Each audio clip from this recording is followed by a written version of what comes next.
holders, like on Thursday afternoon, it's like no. Well, what's happened is the season ticket holders, being a season ticket holder, it's so devalued because they'll run a flash sale, which clearly didn't resonate with anybody. So it's like, okay, so you're a season ticket holder, you get a $5 concession credit. Big whoop. That doesn't get you anything. No, it doesn't. Like, I don't know if there's any items that you can get for $5. No. But it completely covers you. Lots of milk duds. Yeah, the way this whole operation is run is so not good. Not good, man. Not good. Like, I feel like you have to, like, try not to get people in, like, for a playoff game. Like, I don't know. Yeah, this feels more dead than like a regular season. Oh yeah, absolutely. Lou City had 12,000 last week. Last week, yeah. Yeah, it's just like I mean, we'll see. There's a long way to go. Can you imagine if this team did like make it to the championship? If there's like a crowd like this. Yeah, and it's a good product. You know, and this is not a soccer ignorant area. No, not at all. We're consistently one of the top-rated soccer TV markets for some of the games. And yet, I think we third worst average attendance in the entire league. Which, like you said, it's just such a shame. In the first year or two, when the product really wasn't that great, people would come out anyway. People were coming out excited, like. Well, the other thing too is I was over at Brass Door this morning watching the Arsenal match, and they were telling me about how badly Craig and Tim pissed off the Bluff City Mafia. Going like, screw you. How they pissed off? I mean, well, it was. Here's why we got rid of Ben. You know, and of course, put it all on Ben and people that are with the Bluff City Mafia. I fully think. Yeah. I fully believe that there was culpability on both sides because Ben could be an ass, but I guess it got so heated that Tim started throwing F-bombs and Craig was, yeah, it's like people don't fucking know what you're talking about, blah blah blah, and then Craig got angry and it's just like it just evolved into a near riot. It's like, okay, you have all these soccer people who are soccer crazy. Parks Russell's never coming back here again. He's Parks Russell, who is, well, he was the guy that organized the Bluff City Mafia, huge Arsenal guy, huge soccer guy. Gotcha. And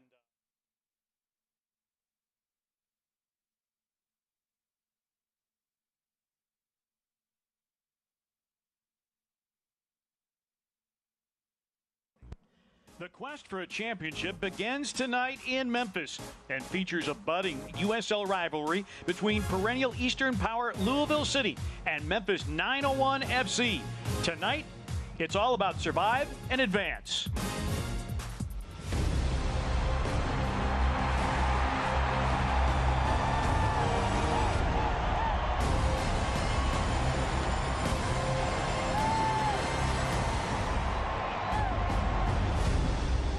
Good evening, everybody, and welcome to the excitement of the USL Championship playoffs presented by Hisense. From AutoZone Park in downtown Memphis, Tennessee, Memphis 901 FC, the 4 seed in the Eastern Conference, hosting Louisville City. Second ever home playoff opener for 901 FC. Of course, they won last year against Detroit City before being knocked out by Tampa Bay Rowdies. Pete Branica, JJ Greer on hand. JJ, you worked through 34 matches to get home field advantage for your first playoff match. Now you've got to take advantage of it. We did a great job during the campaign of being able to get here, earning this home field advantage in the playoffs. You're facing an incredible side in Louisville City.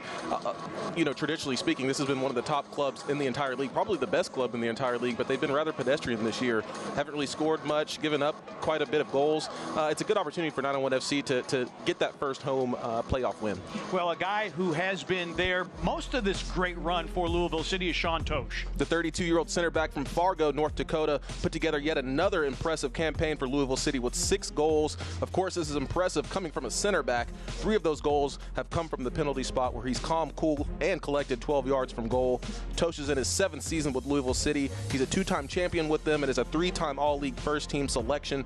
Needless to say, Tosh is one of the best defenders in the league, and Louisville City will need him in top form. He knows what it's all about when you get to the postseason.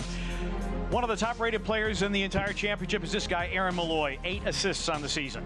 For a second consecutive season, Aaron Malloy has proven himself as one of the best midfielders in the USL Championship, as you mentioned, Pete. And quite frankly, he's one of the best players in the league, regardless of position. 2 goals, 8 assists, and 33 matches played. The 26-year-old Irishman is the top assist man on the team and tied for 6th in the league for assists. What makes him such a good player is he just does everything fundamentally solid in all aspects of the game, whether it's on the offensive or defensive side. 901 FC will certainly need him at his best tonight. One of the most accurate passers and long passers in the entire championship. When we come back, the starting 11s and the kickoff from downtown Memphis, 901 FC and Louisville City is next.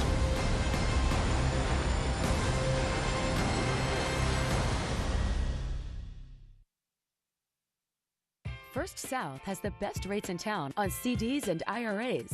Guaranteed. In fact, if your local bank has a better rate, we'll beat it. When you open a CD or IRA with us, you'll also be banking with one of the strongest institutions in the nation. Now is the time to invest in your future. Stop by any of our banking centers or visit firstsouth.com to get started and experience how we're leading the way with strength, stability, and service. First South Financial. Banking with friends since 1957. Bad Boy Mowers. Born here, raised here, tested here, and proven here. With advanced engineering and power, a groundbreaking 3-link suspension, and personalized settings built for here, the fields, front lawns, and backyards of America. Bad Boy. Mow with an attitude. At Junk Luggers, our commitment to donating and recycling is a founding principle. We're a locally owned business, striving to keep all reusable items out of landfills by 2025. While quality customer service, respectful team members, and competitive pricing are all industry standards, we stand out by donating and recycling whenever possible. Consumer investigator Andy Wise here. I'm talking with longtime customers about why they love the Shot Nurse. What do you love about the Shot Nurse? Because of my work, I have to get a lot of vaccines for travel, and the Shot Nurse always has everything I need, and I don't need an appointment. I love it. For efficient wellness and immunization services, the Shot Nurse is your wise choice. Solutions you need with the personal touch. The Shot Nurse. Moments away from kickoff here in downtown Memphis, Tennessee. The guitar has been smashed. Both sides are on the pitch here at AutoZone Park. Bluff City Mafia's got the smoke bombs going, so we're ready for playoff soccer. Starting 11s presented by AutoZone. It'll be Richard Sanchez making his 3rd consecutive start in the sticks. Naita Pickering gets a start up top along with Kelly and Kisiadu. Some injury absences for 901 FC tonight. Both Luis Fernando, Rodrigo da Costa will not be available to Stephen Glass tonight. Memphis finished the season 14-10-10, 52 points, 4th in the East. Lou City, 50 points.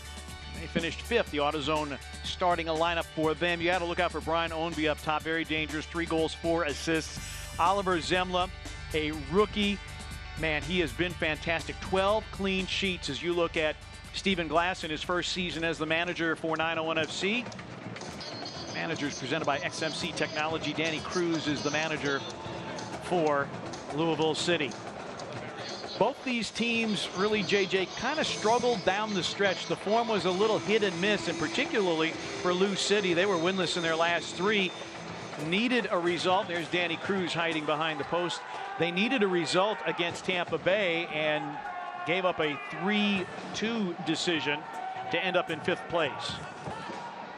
Always going to be tough when you have to go down to Tampa Bay to play a tough, rowdy side. Has got a little action here early, and of course 901 FC took a huge loss at New Mexico United, who was fighting for their lives, it must be said, to get into the playoffs, and of course they did that. And it's always a tough place to play in Albuquerque, but both these teams, as you mentioned, Pete, have kind of limped into the playoffs. We'll see who can get their groove back, who can get their step back. Ward curling it into the area, got past Zemla, and it's a goal! Holy cow! In the first minute, 901 FC gets the opener. A stunning turn of events for the home side. Wow, Pete. That's a great way to start. Complete opposite of how you started last week against New Mexico. You can see this side. You see Aiden McFadden pointing to his head. Let's stay focused. A goal in the first minute of the match. Wow. Kisidu and Ward on the exchange. Ward just curls it in, and that may well have been an own goal. See how they award it. Yeah, it's really tough to tell. Here's a good angle here. You see Bruno Lapa just peels off the defender, Wes Sharpie. Wes Sharpie kind of flies at it, but no, I think it hit off the midsection, Pete, of Bruno Lapa. He's definitely going to get credit for that goal. So Bruno Lapa in the first minute, and 1-0 to the home side. It's got to be a record, Pete. Fastest goal in playoff history, USL Championship playoff history. We'll have to get the record book out for that. So now what can Memphis do that they have broken out on top? For Lapa, his 5th goal. His first season with 901 FC after 3 with Birmingham Legion. Lapa getting the start tonight, his 20th of the season. He had spent some time as a reserve and as a starter. Well, he certainly made his mark in this match, Pete, so far. I mean, he and Knights of Pickering, of course, up top. Knights of Pickering filling in for the injured Rodrigo da Costa, but what an impact so far. First minute of the match, 901 FC are already up 1-0. We've talked about the history of Louisville City and how good they have been. They have never failed to get to the Eastern Conference Final in the 8 years of their existence. But this is the first time that they are starting their playoff run on the road. Ball played ahead. Ward is there for Memphis. Kisidu. Ward along the touchline to Jeremy Kelly.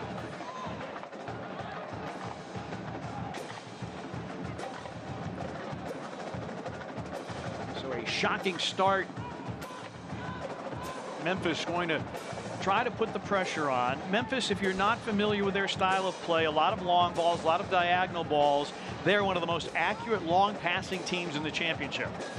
And Pete, it's been so impressive watching this team play all season, just how accurate they are with their passing. And it starts with Aaron Malloy in the center of the pitch. We talked about him in the opener. He's the metronome in midfield for 901 FC, one of the best midfielders, one of the best passers out of midfield in the entire league. So it's been such a pleasure just getting to watch him work all season. That played forward by Del Piccolo. And in the air, we mentioned Wes Sharpie. He is a former 901 FC player. And there's Aiden McFadden. What a late season pickup he has been from Atlanta United. A defender who loves to go forward and does very well with it. 3 assists and a goal in his account for Memphis this year. Kisidu trying to combine with Turchi. This one played through traffic, and we get a foul called on Memphis. Elton Garcia is our center official tonight, assisted by Nicholas Balser and Zach McWhorter. Kevin Broadley is the 4th official tonight. So a free kick opportunity for Louisville City. Louisville City winless in their last 3, 0-2-1. Losses to New Mexico United and Tampa Bay. They drew with Hartford. This is Carlos Mojal.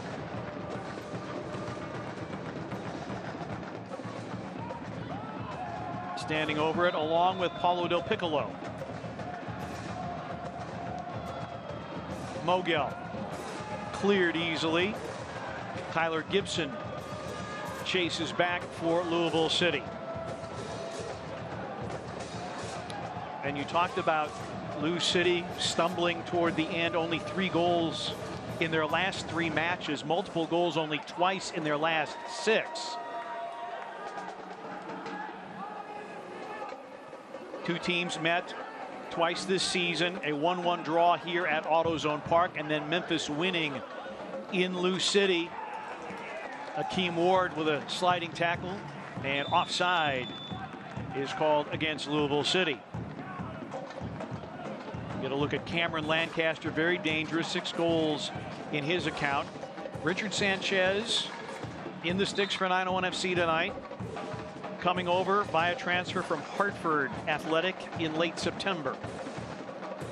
Had a clean sheet against El Paso Locomotive, and then last Saturday night it was not good against New Mexico United, but there were a lot of a good share of those 4 goals. He didn't get much support from the back line. No, he really didn't. And, you know, he's got to have the memory of a goldfish for this game. You know, 901 FC will want to put that game way past him. It looks like they really have with the start that they've gotten in this match. There's a wayward kick there by Sanchez. But, you know, he's a pro. He's been a pro for a little while now. It'll be interesting to see how he performs in the playoffs. Although Louisville City have started slow, we know this team is very dangerous with Cameron Lancaster up top. He's one of the top goal scorers in USL Championship history, so he's going to get a chance, and Richard Sanchez will need to take his opportunity in terms of making the save. One defender that 901 FC will have available tonight will be Reese Buckmaster. He took a knock earlier in the season. In fact, he started the season with some injury issues, but he is into the 18 tonight. This ball played long for Jeremy Kelly, as Kisyadu with support. Bruno Lapa in the first minute. Long ball, Kisyadu, and that bounces in on Zemla. And Memphis was offside in any event.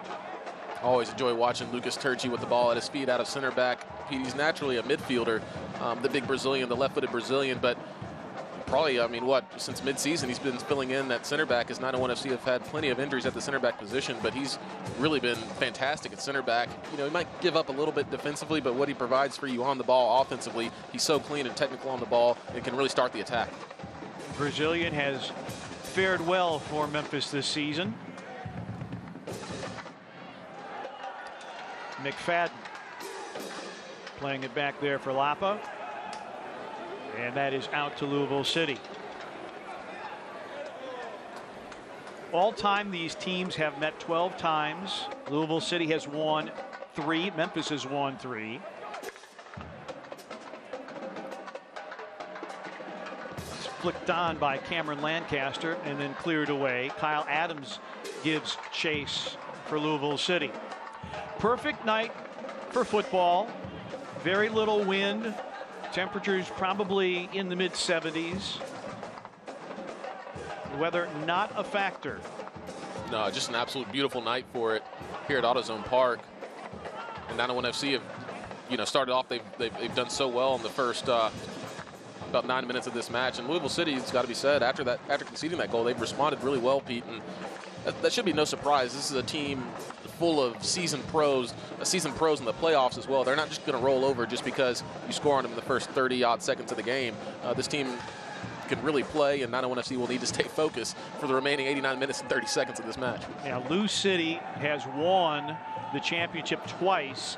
They've been in the conference final 4 times, or they've won the conference final 4 times, I should say.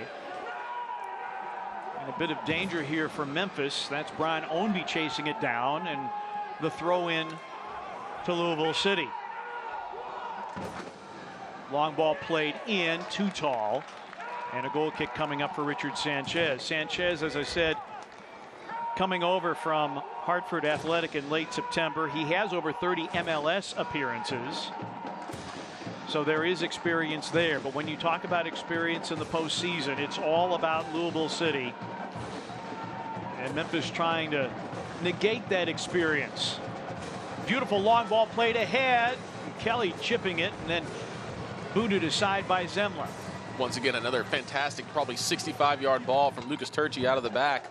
Found a streaking Jeremy Kelly. But I tell you what, Lucas Turchi, he's so powerful, just made that look so easy. Ownby with the takeaway. Manny Perez. And Perez taken to the ground, and foul issued by Elton Garcia. Well, what Memphis is missing without Rodrigo da Costa, career high in goals this season, 15. Finished 7th in total shots and 5th in big chances created. Now here's Malloy, who leads the championship in total chances created. Ball at his feet. Malloy with the dribble, flaring it out for Lapa. Lapa not able to make the connection. He had Malloy closing in on goal. Lapa, his first season with Memphis. Played his collegiate soccer at Wake Forest. Zemla played his collegiate soccer at Marshall. Won an NCAA championship with the Thundering Herd.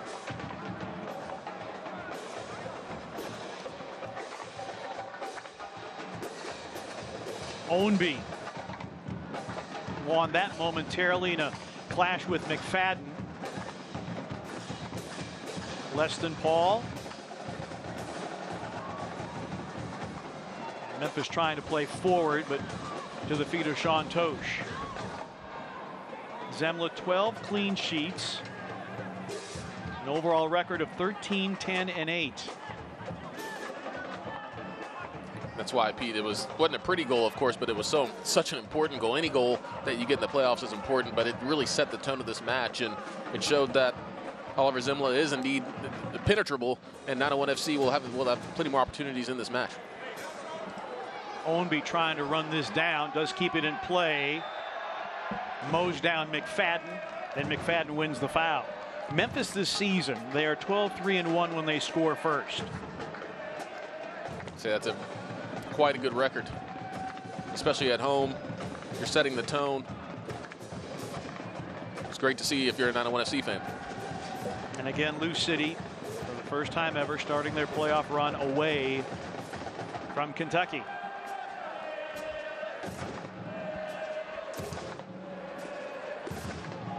In knockout matches in their club's history, there are only 5, 7, and 2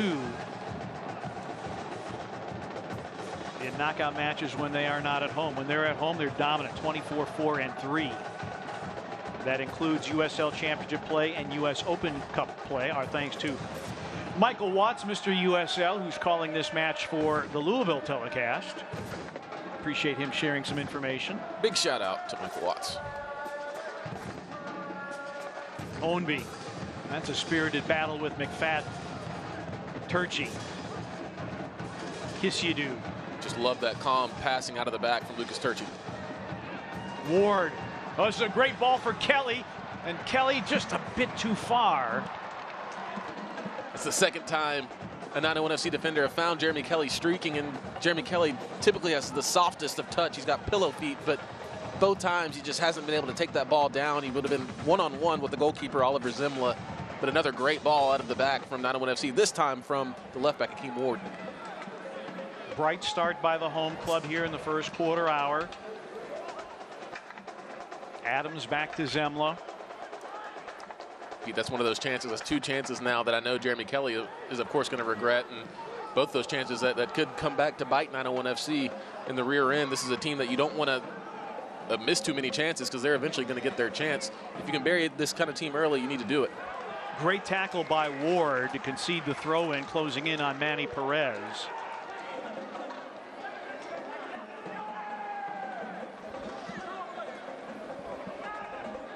Perez working against Kisyadu.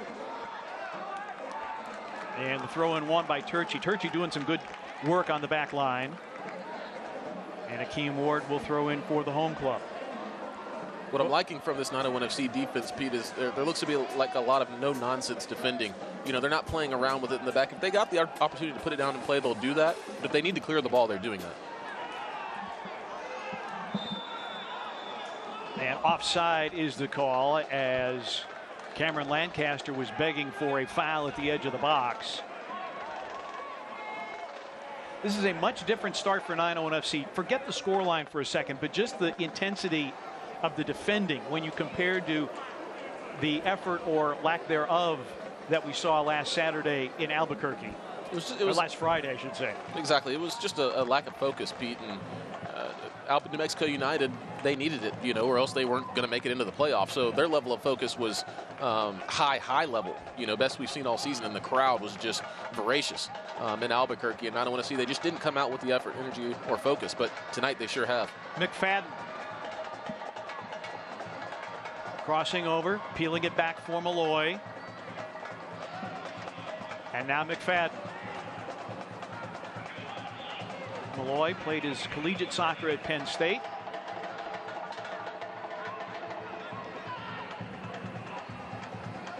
McFadden running onto this. Bounces in, headed away by Adams. Held by Malloy.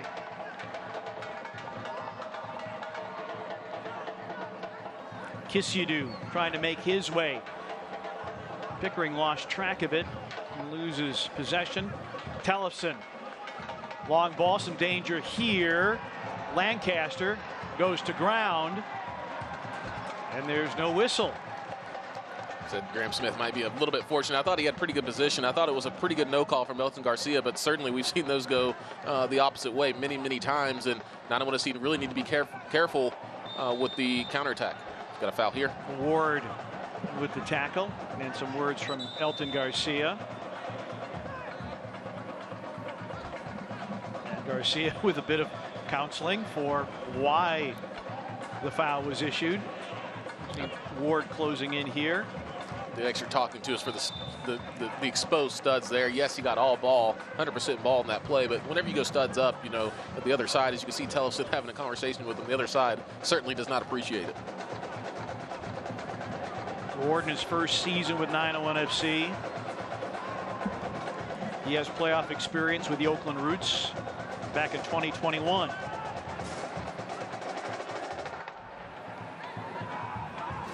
Adams, the New Zealander,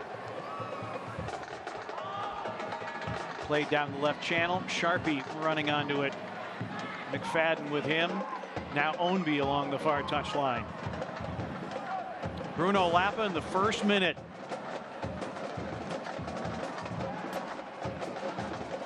Curling service. Ward heads it and will concede the corner. First corner of the match for either club. Really good defending from Akeem Ward on the back post. He really had to stick with this man and made a really good header just to poke that ball out. He conceded the corner kick, of course, but the Louisville City winger was lurking on that back post. Mogul, his second season with Lou City. Had the game-winning goal in a playoff match last year, and we are level in the 19th minute. Off the corner, the set piece, Cameron Lancaster, his 7th goal of the season. That definitely looked like a set piece play there, straight from the training ground for Lou City. What a finish that was from Cameron Lancaster. It looked like he took that right off the bounce, and he's coming up a little bit gimpy here, as we see on the replay. What a ball it was from Moguel. Definitely off the training ground, and Cameron Lancaster caught that perfectly off the half bounce there. Finished it side netting far post. We got a tie ball game.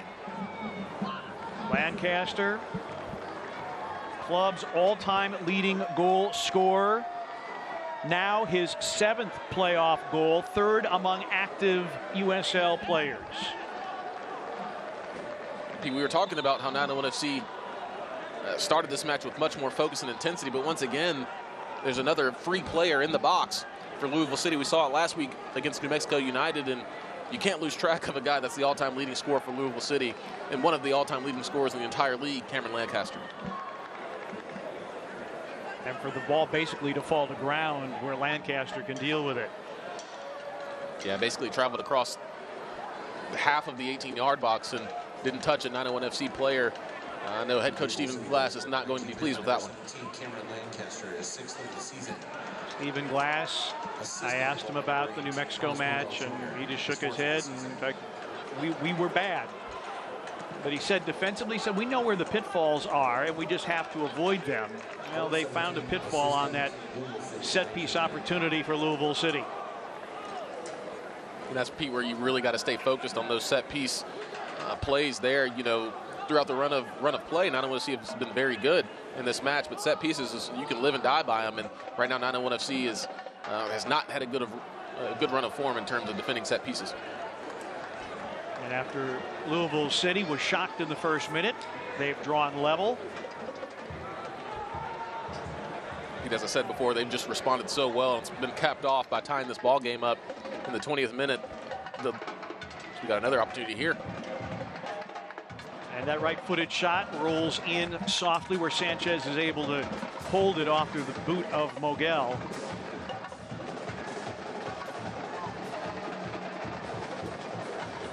And so now let's see if 901 FC can steady themselves.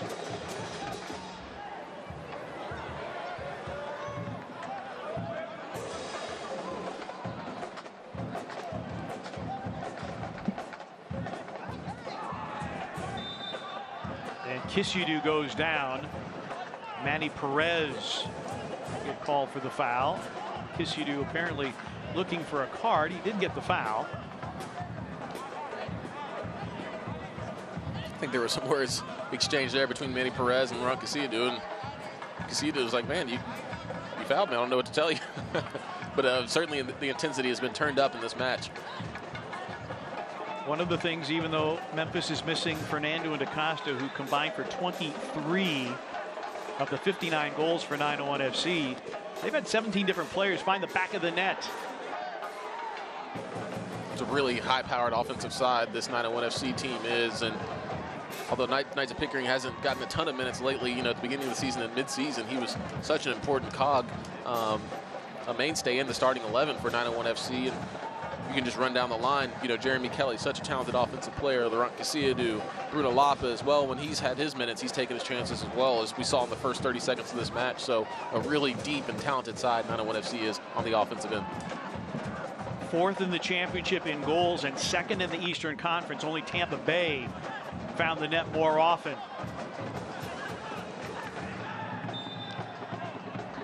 And Leston Paul, the captain and the original 901 FC player, laying out to win that in the air, and now a spirited conversation. And if you are in opposite colors of Leston Paul, don't engage him in conversation because it will be spirited. Oh, absolutely. Leston has never had a loss for words. They call him the skipper, the coach. You see him eyes locked in. He's like, hey, this young fella right here, he's talking to me. I don't know what he's talking about. As you can see here, big conversation going on between our head official, Elton Garcia, and then it all ends with a hug. Oh, wow. It all ends with a hug. I don't know how it all ends with a hug. That's all that matters. Elton Garcia, statesman. Diplomacy at its finest. So a free kick opportunity, Malloy, his specialty. That clip needs to go viral, Pete. Yeah, it does, absolutely. Ownby along the touchline. Leston Paul with the tackle, and he will be shown a yellow card. Maybe not so diplomatic after all. No. Our friend Leston Paul picking up a big yellow card, a big challenge at half field, and of course Mogel has exception to it. Leston Paul says, I got all ball, and no, he did not get the ball.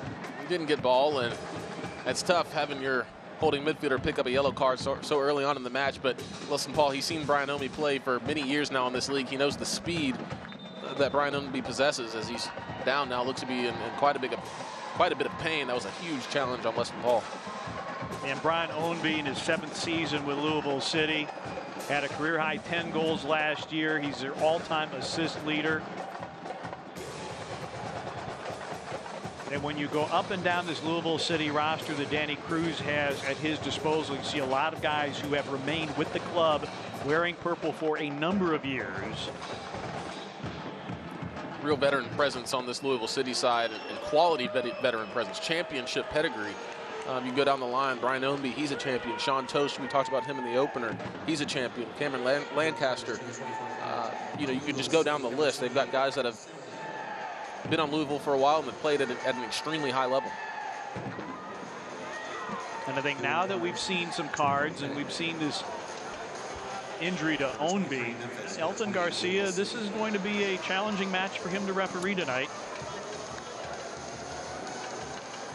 Of course, big playoff game. He's one of the best. If you make it to the playoffs, whether you're a player or an official, right? You're one of the best referees in the league, and I think he's really been good tonight, been quite good tonight. He's kept the lid on this game so far, but we got a lot of time left to play. But, you know, I give him a good rating so far.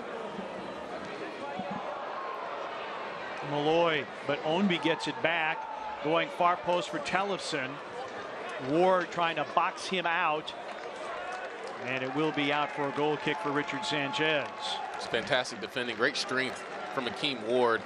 Time and time again, he really toes that line so well, Pete, of those big challenges, but he always manages to stay in the game. And he's not a big player, but he's so strong. What a turn that is from Aaron Malloy. One of the things that Akeem Ward has brought to 901 FC, durability. He's played in all 34 matches and started all but one. Durability, intensity, focus, athleticism. I mean, he's really what you want in an outside back. He's not left-footed, and he's playing on the left-hand side of the field, and he's just been so good, so consistent. You know exactly what you're going to get from him night in and night out. Turchi trying to play directly, and that was out, so it'll be a Memphis throw-in.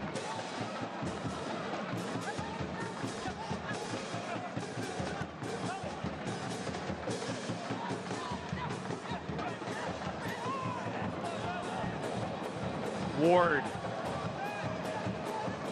could not connect with Pickering. And this into space where Sanchez can handle it easily. Lou City, the Eastern Conference champion last year. They set records for points and wins. They won 22 regular season matches last year. But JJ, as you said, this year they've been relatively pedestrian. By comparison, 14, 12, and 8 this year. Some of it's been injuries. Some of the injuries, and you know what? Guys like this, such as Brian Ownby, he's showing speed now, but these players are getting a little older. They are indeed. Del Piccolo, his attempt is blocked by Malloy, then cleared by Lapa. Chested down by Sharpie.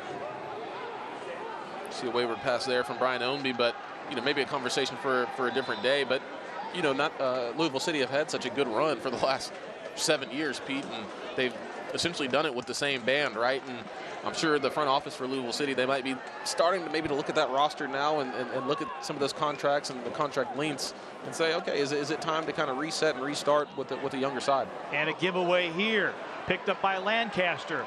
Malloy defending him. Malloy getting that tackle right, and Memphis dodging a bit of danger because Lancaster was poised to go for goal. Adams back to play it for Louisville City. Huge tackles from Aaron Malloy in midfield. He and Leston Paul, they're really the heart and soul of this team, the heartbeat of the team, and those challenges right there, those two challenges from Aaron Malloy will really set the tone. Kisidu on the pickup, does not have numbers, tries to run through, but he's played off the ball by Manny Perez. And back to Zemlo. It's fantastic defending from Louisville City. Kisidu, he's so dangerous in open space, and Louisville City have really cleaned things up. Basically, they had the one mistake early on, it cost them a goal, but they haven't stepped wrong once in the last 27 minutes or so. Possession is basically 50-50. But right now, Louisville City has had 6 touches inside Memphis's area, and Memphis has only had 2. Of course, one of those a goal. But Louisville City, they have righted their ship after the early strike by Lapa in the first minute. Pete, that's where those 2 opportunities from Jeremy Kelly, you know, wide open opportunities, are really costing you right now. And now going forward, Lou City and Leston Paul will send that out. They were trying to link with Ownby. And actually took a touch off of Louisville City. I thought perhaps it was off of Leston Paul. So a goal kick for Sanchez. It's great hustle from your number 6, your defensive midfielder, Leston Paul, the skipper. Hustled back, chased down Brian Ownby, and was able to kick it off him as well to go out of bounds for a goal kick. That's exactly what you want from your defensive midfielder. Memphis opened their playoff journey last year here at AutoZone Park. They defeated Detroit City. And then were knocked out by Tampa Bay Rowdies, a late penalty, and a 1-0 victory for Tampa Bay. Speaking of Detroit City, they will be the next conference quarterfinal up tonight. All conference quarterfinal matches being played tonight. Pittsburgh at home to Detroit, followed by Tampa Bay at home to Birmingham Legion.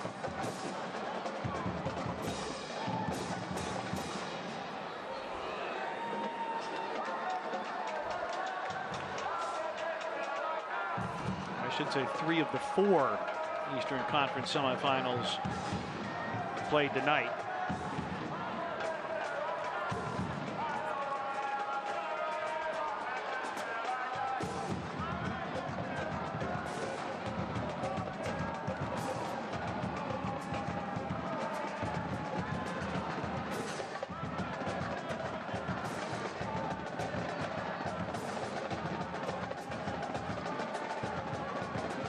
Smith going back for this.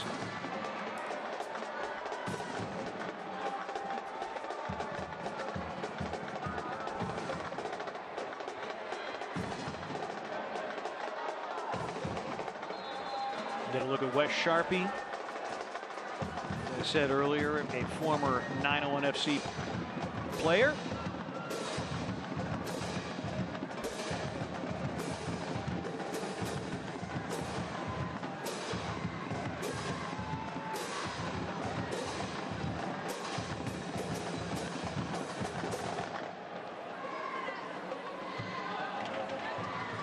Lancaster dispossessed, but the ball still held by the visitors, and Graham Smith concedes the corner to Louisville City. That's how Louisville City got on the board. Lancaster in the 18th minute. We'll see if Louisville City has another play drawn up, taken from the training ground. Of course, as you mentioned, Pete, they had the goal off the corner kick on the other side. We'll see what Mogel has in store for us now. Looks like he's lining up for an in-swinger. Last time he recorded his 4th assist of the season. This one is an in-swinger, punched out by Sanchez. Headed by Tyler Gibson, but Memphis on the counterattack. That ball intended for Leston Paul can't get there. Gibson conceding the throw-in. Memphis was trying to get the counterattack working. They had numbers forward, but could not manufacture anything out of it. Great punch out from Richard Sanchez. Coming off his line strongly on the Mogel corner kick. Mogel whips in such a lovely ball, a flat driven ball, whipped in from the corner kick. But good from 901 FC to be able to break out for a counterattack.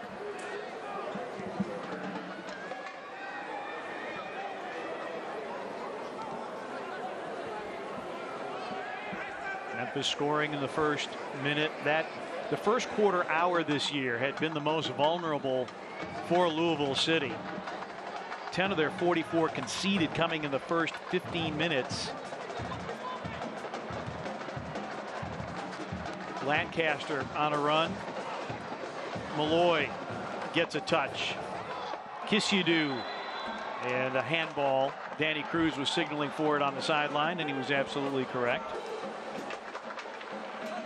Actually, let me reel that back in. Lou City most vulnerable in the final 15 minutes of the first half, where they have conceded 10 of their 44. And we're in that time period right now as you see the ball popping up and on the wrist of Kisidu. Yeah, I don't think Kisidu knew too much about that handball, but at the same time it gave him an advantage and put him into play as we see another big challenge, important header from Akeem Ward. We'll see if 901 FC can capitalize off of Lou City not being so strong in the final 15. Perez. And that somehow filtered through where Leston Paul could get to it. Very dangerous moment. Lou City again showing quality.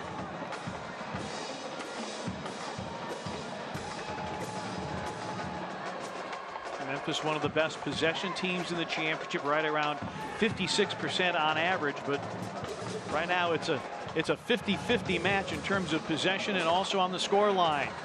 Lapa with the deflection. Adams takes him down.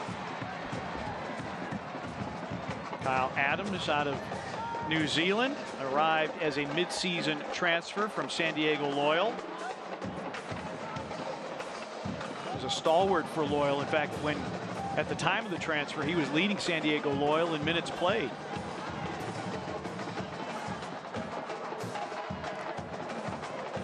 So Malloy over the free kick.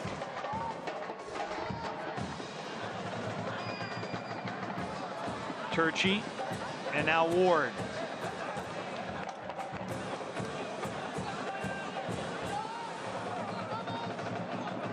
Kisidu.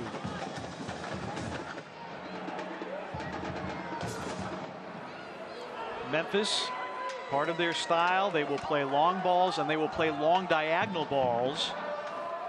Turchi.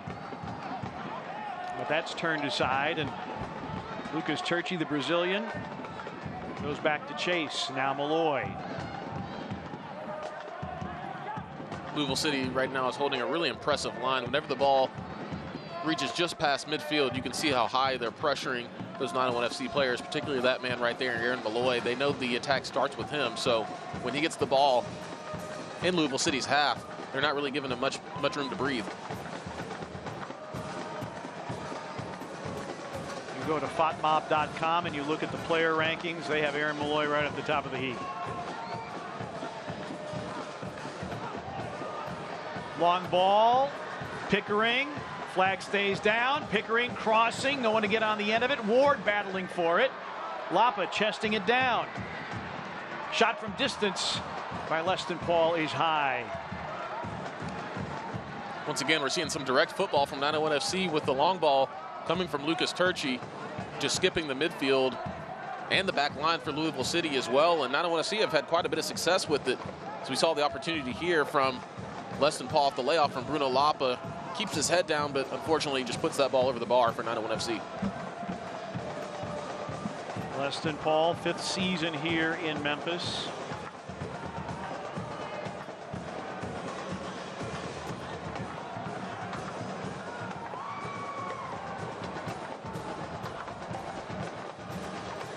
Malloy, and flicked on by Pickering.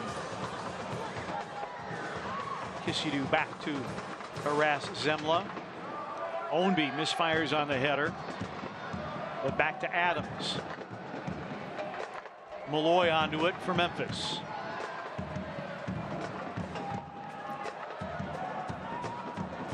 Lapa with an errant pass, and back to Zemla.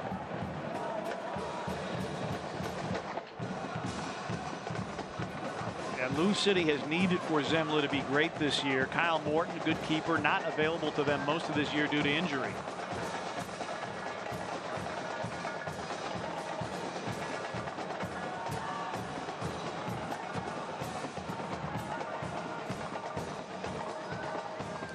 Winner of this match will get the winner of Detroit City and Pittsburgh Riverhounds. They will kick off at Highmark Stadium later tonight. That's won by Manny Perez. Perez losing his footing, trying to connect with Del Piccolo. Kisidu battling Mogel. Ward intercepted by Mogel.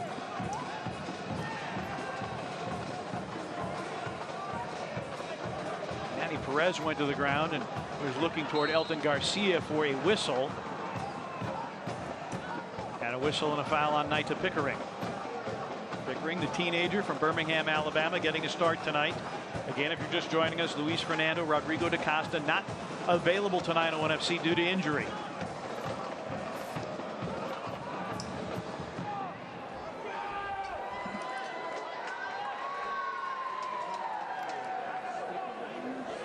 Sean Tosh, very dangerous out of the back, have not called his name much tonight. Lapa.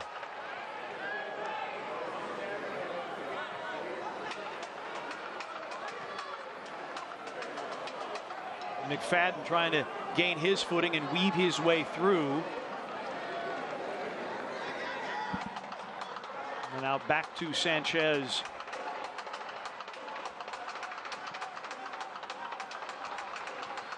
Again, Memphis trying to work with the long ball. Mixed success so far tonight. That's how they got their first goal. However, their best chances, JJ, I think, have come by playing Route 1 football as much as they have been able to do. Yeah, a bit of a different look from what we've seen traditionally this season from 901 FC. We've got a lot of contact here. And McFadden wins the foul. We've got, looks like that's Cameron Lancaster. Lancaster is down and in a great deal of discomfort as he and McFadden, it was a spirited battle by the corner flag.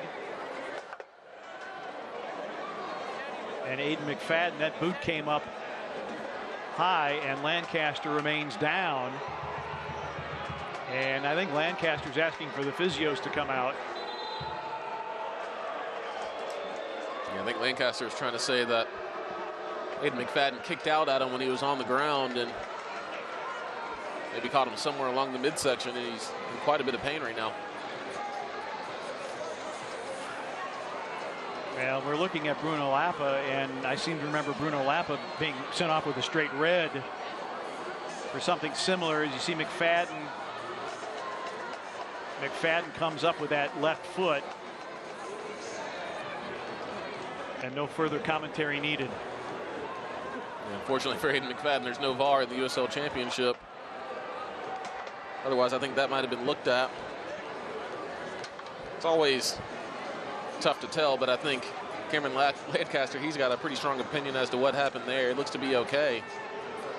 It looked like he kind of gave a nod of the head, like, okay, that's what we're doing here. And if you're 901 FC, you know, Cameron Lancaster, he's already got a goal in this game.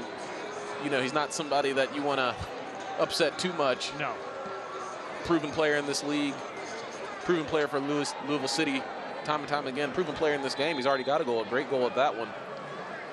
And so we knew it was going to get chippy, and we're seeing it so far, Pete, in the first half.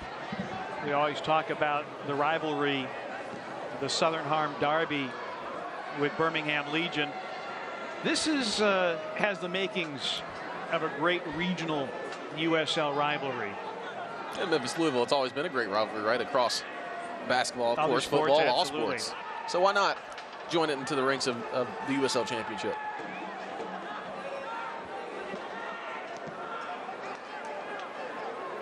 Turchi. Memphis doesn't have numbers forward except for Naita Pickering, and basically triple marked. Tosh was back there with Adams as well as Perez. Yeah, it looks like Louisville City, Sean Tosh, he's such a veteran in this league. It looks like they figured out the Route 1 football aspect of 901 FC's game so far in this match, and you know, worked 4 or 5 times really earlier on in this half, but looks like the back line for Louisville City is figured out, and they're starting to drop deeper. Graham Smith with a header. Lapa plays it back. Another long ball. JJ, correct me if I'm wrong. This is the most direct I think we've seen 901 FC play all year. Yeah, I really have to agree. And it's a lot of the same players in the back and throughout the midfield, but I think it's just the high pressure of Louisville City, especially in the last probably 15 minutes of this match. They've extended their line of pressure, and they've really pressed those midfielders in Aaron Malloy and Leston Paul, and haven't really given them a lot of space to operate.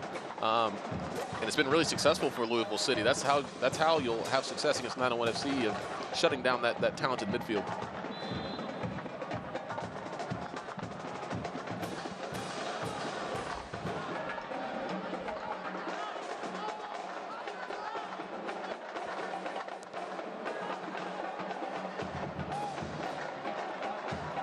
Jeremy Kelly onto this for Memphis.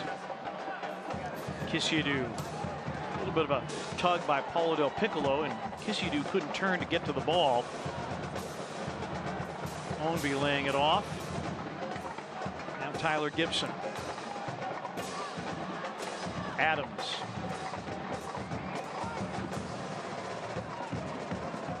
And Lou City may just be content to head to the team room level at 1 after they conceded in the first minute. Bruno Lapa and 901 FC got the equalizer in the 18th minute with Cameron Lancaster off a corner. Yeah, we had a lot of action, it seemed like, in the first 15-20 minutes of this match, Pete, but now the ebb and flow has been kind of weird in this match. There hasn't really been a great flow. Probably the last 20 minutes of this match, it's been really cagey, and that's what you can expect, you know, out of a playoff fixture such as this one. But it started off, you know, hot and heavy, and now we've slowed down a bit, and I think both sides at this point will be happy to go into the half tie.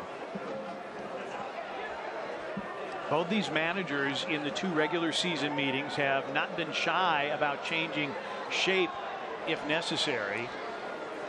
And this will be out for a Sanchez goal kick.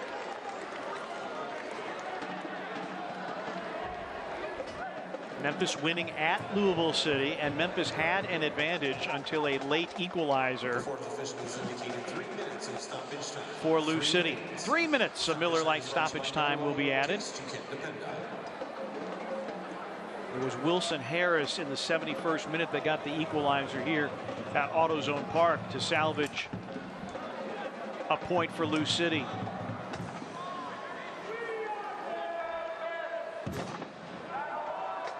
McFadden shouldering Ownby aside.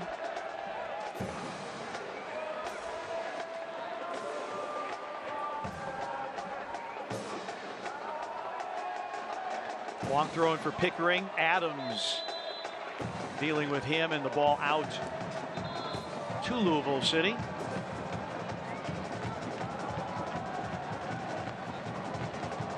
It looked like there might have been either a handball or maybe a foul called on Nigel Pickering. You see Oliver and Zimla coming to take the free kick.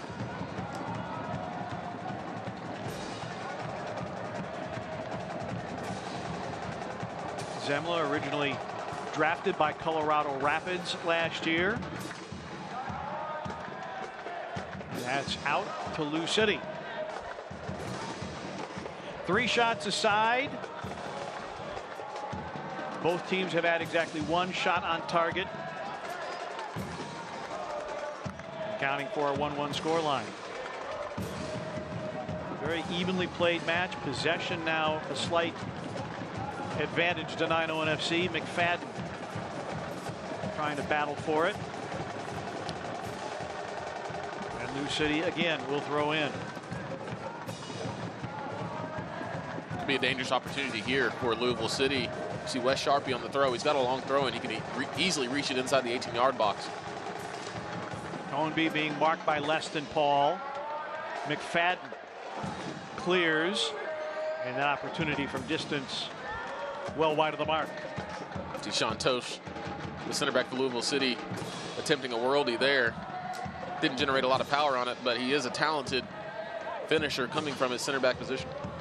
Not many defenders will put up 6 goals in a season. Not many at all. Of course, 3 of them from the penalty spot, but that's still another 3 goals through the run of play, which is pretty high scoring in and of itself for a center back. But 6 total, I mean, that's he's known for that, Pete. He's one of the highest scoring, probably the highest scoring center back each and every year the past I don't know how many years. Yeah, last year he had 9. Wow. Jeremy Kelly. It's well played by Tellefson. Memphis will get a throw in here. Mere seconds remaining in the first half. Elton Garcia making sure the throw-in spot is correct. And that is halftime. We have reached halftime of this Eastern Conference quarterfinal. Memphis 901 FC struck in the first minute. Cameron Lancaster equalized in the 18th minute. And so the teams go to their dressing rooms in a 1-1 tie. We'll be back and get you ready for halftime. AutoZone Park, the scene tonight. We've had some diplomacy. We've had a couple of goals. Memphis broke out early, but Louisville City has drawn level.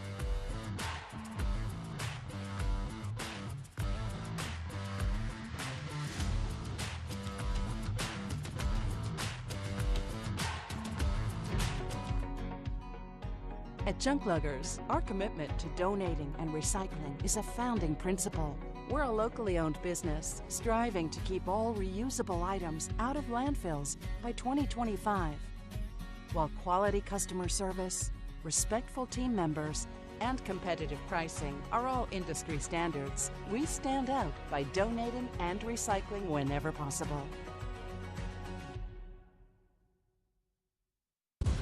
American made means more than just being made in America. It means representing the values that our country is founded on. Hard work, independent spirit, revolutionary thinking, breaking a few rules, and doing it all for the right reasons. American-made bad boy mowers. Mow with an attitude. It's time to cash in on your home equity with our great low interest rates. We offer 1.99% APR for the first 6 months. If you're thinking about a major remodeling project, purchasing a new vehicle, funding a dream vacation, or more, a home equity line of credit from First South Financial is a great way to make that happen. Offer ends soon. To find out more, visit firstsouth.com or give us a call at 901-380-7400 today for details. Consumer investigator Andy Wise here. I'm talking with longtime customers about why they love the Shot Nurse. What do you love about the Shot Nurse? Because of my work, I have to get a lot of vaccines for travel, and the Shot Nurse always has everything I need, and I don't need an appointment. I love it. For efficient wellness and immunization services, the Shot Nurse is your wise choice. Solutions you need with the personal touch. The Shot Nurse.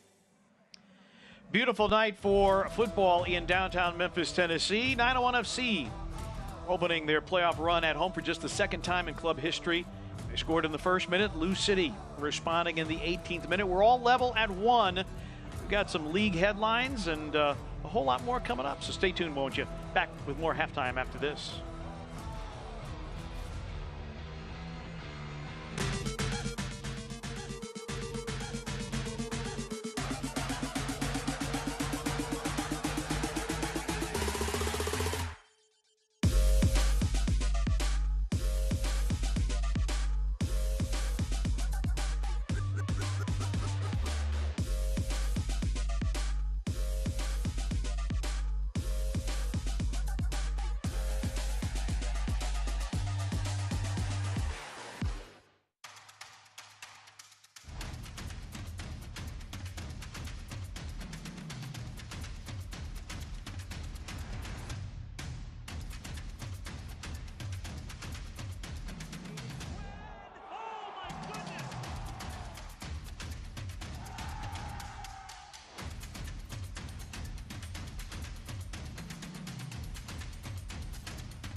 We all have goals. But let's be honest. Most of us aren't going to be professional athletes. But if your goal is to finish your degree, we can help. Come to a university that puts your goals first. Bellevue University, your partner in finishing goals. The battle starts today. Wheeler tries to help it along. It's Enriquez in the middle. It's Jairo Enriquez! Oh! Cuejo! Oh my! Now, it's time to fight to the final whistle. And beyond. And the crowd is losing it here. It's time to put it all on the line. It's time to shine. Halftime at AutoZone Park. Memphis 901 FC and Louisville City FC are level at 1 in this Eastern Conference quarterfinal match. Let's take a look at some of the headlines in the championship as the playoffs are upon us, presented by Hisense. Rodrigo da Costa just not able to get the Player of the Month honor, second in the voting with 19% of the vote. Cal Jennings finished with 34%. Jennings with a brace in the last match of the regular season against Louisville City. Barajas, the Guardians 2023 Next Generation list, first ever USL player to ever be named to the list. One of 4 North Americans recognized. Charleston Battery in the playoff mix as well. And the top seed in the East, the Pittsburgh Riverhounds. Well, why are they the top seed? I think part of the reason is Albert Nikwa, 20 goals, making him the Golden Boot winner in a season which saw them earn a league-high 67 points. And speaking of Pittsburgh Riverhounds, when we look at the league scoreboard, there's only one other match. They're staggering these matches by about half an hour all night long. 6 of the 8 will be played tonight. Detroit City and Pittsburgh are 0-0. 20 minutes in. Pittsburgh has the only 3 shots of that match, but none on target. And they have just started in Tampa Bay, Rowdies and Birmingham Legion. And then out west, San Antonio taking on Colorado Springs, Sacramento Republic, and New Mexico United. New Mexico United, JJ, they just finished the season in absolutely spectacular fashion, winning against high-quality opposition just to get into the playoffs. They were really incredible, especially we saw it last week against 901 FC. 901 FC ran into an absolute buzzsaw. And, of course, you know, with them playing at home in Albuquerque with those rabid fans, now they're traveling on the road against more rabid fans against Sacramento Republic. But you know what? I wouldn't want to face that New Mexico United side right now. They're really playing in top form. They are playing very well. And both Sacramento Republic, New Mexico United, they'll get 10,000 for their matches. And Sacramento Republic, I think, among the league leaders, if not the league leader in attendance. Going back to Detroit City and Pittsburgh, the winner of this match gets the winner of that match. And so the reward for hard work and wins is more hard work and try to go to Pittsburgh. You know, in all likelihood, the best team. There's no question about it. The best team in the USL Championship this season, and really since Bob Lilly has been there, they've been one of the best teams year in and year out. So you're facing a top team in Louisville City traditionally, and if you win, you get to go face another top team in Pittsburgh Riverhounds. That's what the bracket looks like. So the winner of this match, in all likelihood, and again, Detroit City could pull the upset, but in all likelihood, you're going to Pittsburgh and Highmark Stadium, which is a very difficult place to play, particularly given the quality of the Riverhounds. Tampa Bay, Birmingham, Charleston, and Indy 11. Charleston, Indy 11, they will play tomorrow. And when you look at it, I think really the top three teams in the East are the ones that you really have to worry about. Indy 11 had an opportunity to perhaps come here to Memphis to play, but they faded late last weekend. Yeah, and you know, no matter who you're playing in this conference, the top 8, you're playing the best of the best. And 901 FC, if they want to be the best, they got to beat the best. It's as simple as that. And they've got a stiff challenge here tonight against Louisville City, who after the first 30 seconds of this match, I think they've had the bet at the upper end of this game. So we'll see how 901 FC come out in the second half and what they can do against a tough side. Let's see how it's stacked out numerically, and I think you're going to see it's just as even as a 1-1 score line. Possession fairly even. Shots and shots on frame are even. Expected goals right there. Fouls pretty much even. Memphis has done a better job winning the duels. We've not had any corner kicks for Memphis, but 2 for Lou City, one of which resulted in their only goal. And both teams, I think, doing a good job of passing. This is a very, very playoff-worthy match between these two teams. Absolutely, 2 high-quality sides. 901 FC, we got to give 901 FC their flowers as well. This has been one of the top sides for the past 2 or 3 seasons as well. They've played so good, and that's why they've earned themselves a home playoff match. The truth is about this team, you know, sometimes we can see different sides of this team, and we'll see what we get in the second half. Maybe we'll see some players make an appearance off the bench to give 901 FC a different look. But I think right now it's a fair result. I think the match stats, they line up with the result, which is 1-1 right now, and we'll see what we have in the second half. Louisville City, the more experienced playoff side, but Memphis has home field advantage. We'll get you ready for the second half of tonight's playoff match, and I'll stay peek at some first half highlights. Beautiful night here in Memphis. 1-1, Memphis and Lou City. We're back in a little bit after we tumble down the berm.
We all have goals. But let's be honest. Most of us aren't going to be professional athletes. But if your goal is to finish your degree, we can help. Come to a university that puts your goals first. Bellevue University, your partner in finishing goals. The battle starts today. Wheeler tries to help it along. It's Enriquez in the middle. It's Jairo Enriquez! Oh! Cuellar!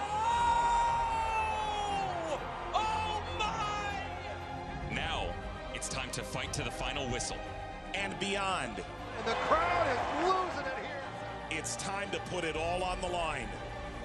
It's time to shine. First round playoff action here at AutoZone Park. 1-1 Memphis 901 FC and Louisville City FC. Shout out to Pedro Rondon on Twitter telling us that the Bruno Lapa goal, which we will see here momentarily, the second fastest goal in USL Championship playoff history. Let's take a look at those first half highlights. A very evenly played first 45. And this just came out of the blue. Ward sends the ball in. Lapa got to it. And just like that, even though there wasn't a real clear strike on it, it gets to the back of the net. And then the corner produces this from Cameron Lancaster, one of the most prolific goal scorers in championship playoff history. That was just a really drawn-up play from Louisville City, and Cameron Lancaster took it extremely well. Less than Paul shown a card for that challenge. And Memphis trying to get something going here. A giveaway, and Lancaster, thankfully for the home side. Malloy with a couple of tackles. He has had 4 successful tackles here in the first half. That's the most by anybody on the pitch.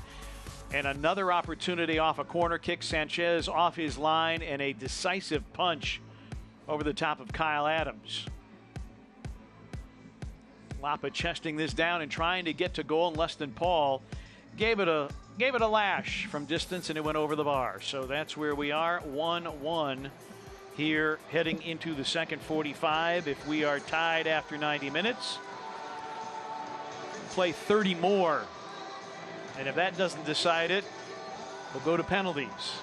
We got a long way to go in this one. At this point, it's always impossible to predict the future, of course, but this thing can go in so many different directions. You know, we've seen good moments from both of these sides. You know, we've seen moments where it's been more high intensity, high pressure, a lot of chances on net.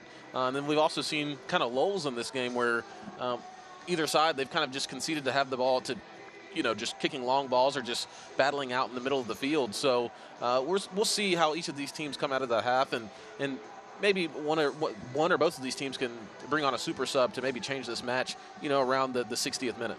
One of the things that you have to bear in mind is that Louisville City is more dangerous in the second half. 25 of their 41 goals have come in the second half. And that's just a measure of good coaching, Pete, and also just veteran players. You know, having veteran players where you can make those adjustments at half. Veteran guys such as Sean Tosh, who's been so solid in this match, always has that shirt tucked in, neat and tidy like. So we'll see, you know, if 901 FC can combat that. 901 FC has also been, you know, a decent second half team as well. So both of these sides, 2 really high-powered sides, and looking forward to seeing who's going to do what here in the second. Memphis on the season was 13-3-6 with a halftime lead, or when they've been tied.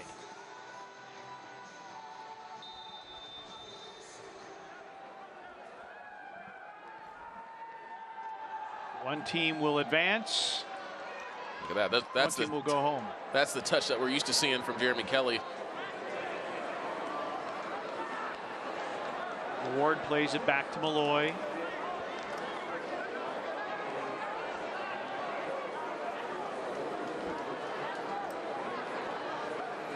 Really think the first 15 of the second half will tell us a lot as to the result of this match. Well, 901 FC already taking too much time compared to how they started in the first half.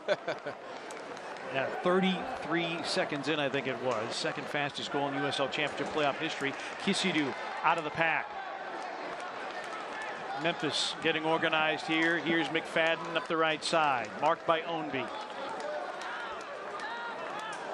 Seeing much more possession soccer in the first minute of this half from 901 FC. Once again, starting the half really, really well. Louisville City staying patient right now, electing to have all 11 men behind the ball, and as you can see, Aaron Malloy continuing to drop back more into that holding mid position to get a couple touches on the ball. With the ball at Malloy's feet, usually good things happen for 901.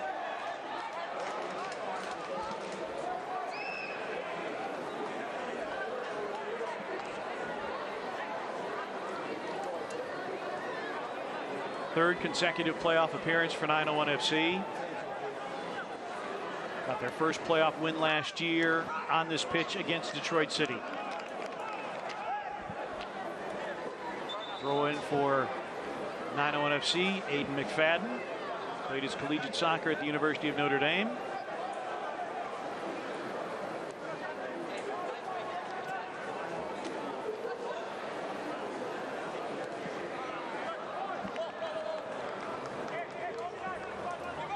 Talked to Stephen Glass on Thursday. He said, we are well capable of winning 4 matches in a row. Memphis had a 12-match unbeaten streak earlier this season. This is Ownby. Can't work his way through traffic.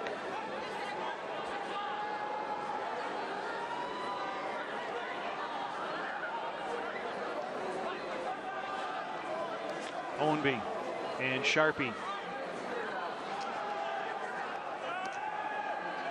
Adams. And McFadden will let that go out.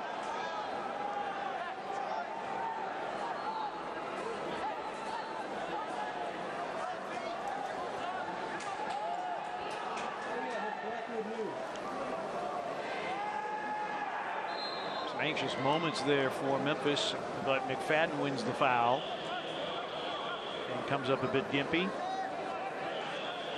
McFadden out of Westchester, Pennsylvania.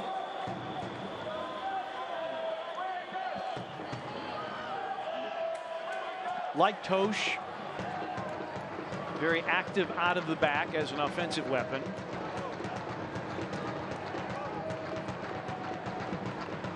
Oliver Zemla, his first season in pro soccer. With Sharpie and Adams, not well played. And McFadden trying to take full advantage of all the real estate that he can.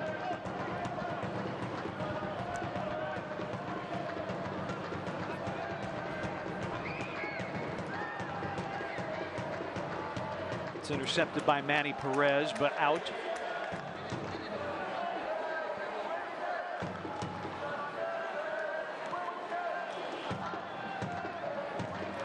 Kisidu into the 18, lays it off. A bit crowded for Jeremy Kelly, still battling for it. Kelly with it into the center of the box. Lapa, rebound spilled, and then the throw-in is conceded by Louisville City. Best opportunity for Memphis since the opening moments. Bruno Lapa almost found himself at the right place at the right time once again. He's making himself available. He's making his own luck, and it fell right to his feet once again. And unfortunately for 901 FC, he hit it right at the goalkeeper, Oliver Zemla. Almost a second goal for Bruno Lapa. Lapa, former Mac Herman semifinalist at Wake Forest. Kisidu sweeping it out for Ward. Ward dancing into the area. He's dispossessed. Good defensive work by Louisville City.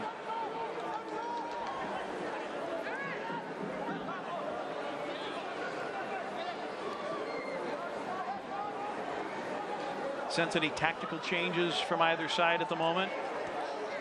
I don't think a lot of tactical changes in terms of your formation need to be made. I think this one's going to come down to personnel, who you might bring on off the bench that could make the difference. Kisidu to the byline, crossing over, cutting back, sharp angle shot, skims off the top of the net. See the magic that Laurent Kisidu can provide. See on the replay here, the chipped in ball to the back post from Jeremy Kelly, and it fell right to the feet of Bruno Lapa, and you can see Leston Paul raising his arms. He thought that was going to be a goal. I think a lot of people in the stadium did as well after what we saw Bruno Lapa do in the first 30 seconds of this match. But good goalkeeping there from Oliver Zemla, just standing his ground strong and parrying that ball wide.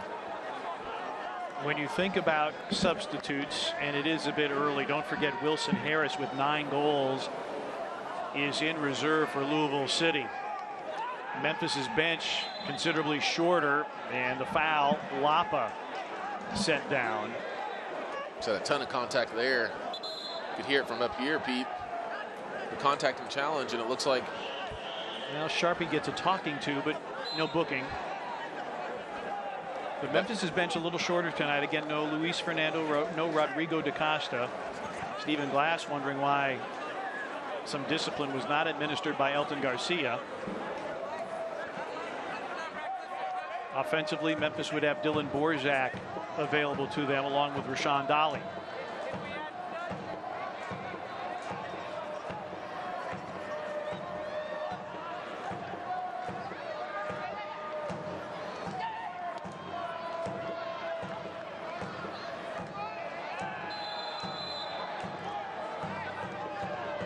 Another Louisville City foul. Meanwhile, they are in the 39th minute in Pittsburgh, and it's 0-0 between Detroit City and the Riverhounds.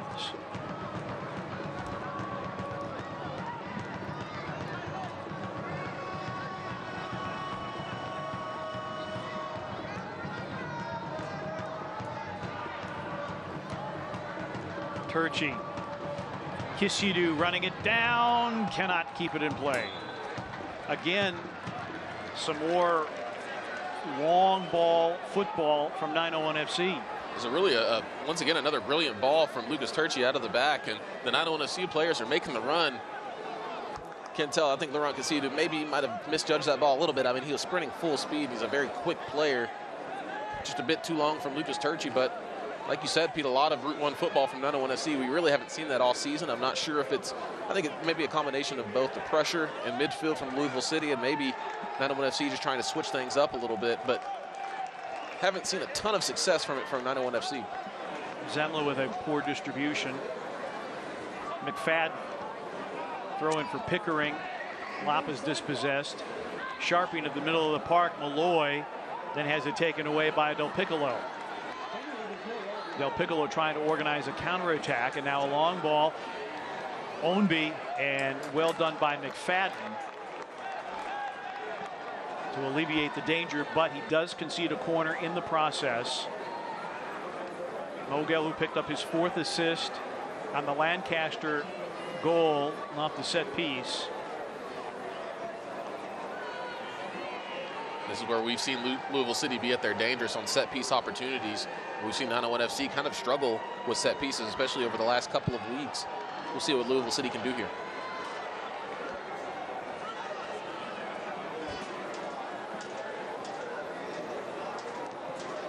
Low driven ball, flicked away. Perez back to chase for Louisville City. Jeremy Kelly. And a goal kick for Richard Sanchez. Smart defending there from the winger, Jeremy Kelly. Typically we see most of his work done on the offensive side of things, but great job from him on shielding the ball out and earning inside a goal kick.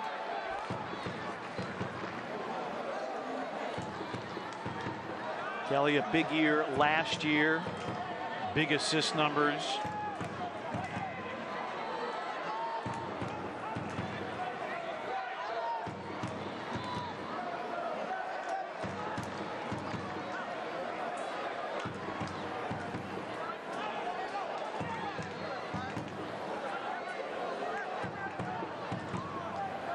As you would expect, it's been tightly contested.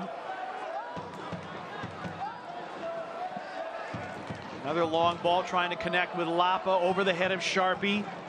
Lapa onto it. Outlets to McFadden. McFadden's going to give it a go. Curling back post, was trying to link up with Kisidu. And offside called on Memphis. Good idea by McFadden. Going for Kisidu. It was a fantastic ball from Maiden McFadden, an early ball whipped in from Maiden McFadden, and it must have been Laurent Kisidu who was offside in the back post there, although it was cleared nicely by Sean Tosh. Could be another opportunity for a different look. Maybe 901 FC can switch things up by getting more service into the box, get some service into Knight Pickering. We haven't really called his name too much. He hasn't had a ton of opportunities inside the 18-yard box. You know, Pickering 4 goals plus 1 in the Open Cup competition. It was one of the highlights of the year for 901 FC, beating an MLS side in Atlanta United in the Open Cup before being knocked out by Birmingham Legion.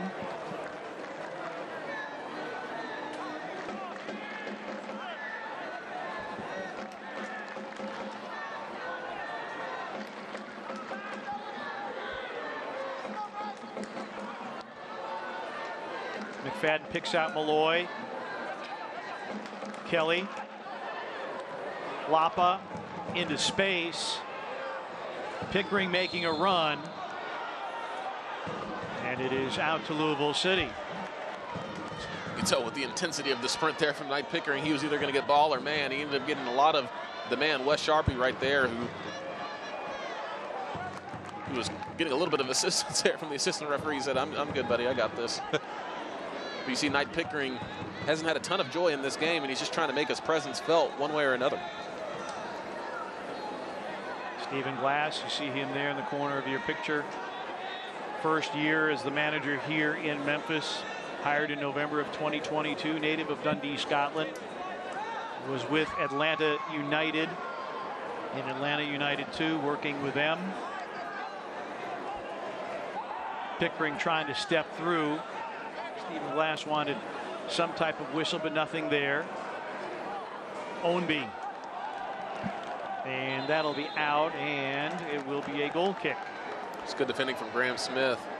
Kind of tag team defending alongside his other defensive partner, Aiden McFadden, on the right-hand side of the field. They haven't let Brian Ownby get too much space at all. He's such a dangerous winger in this league, Brian Ownby is. Throughout his career, he scored so many goals in the USL Championship and so many important goals for Louisville City, but 901 FC have done a great job with keeping him in check. Lapa and Malloy trying to forge a connection there. And there's McFadden. McFadden, diagonal ball for Kisiadu. Was not able to settle it, and it's Manny Perez onto it.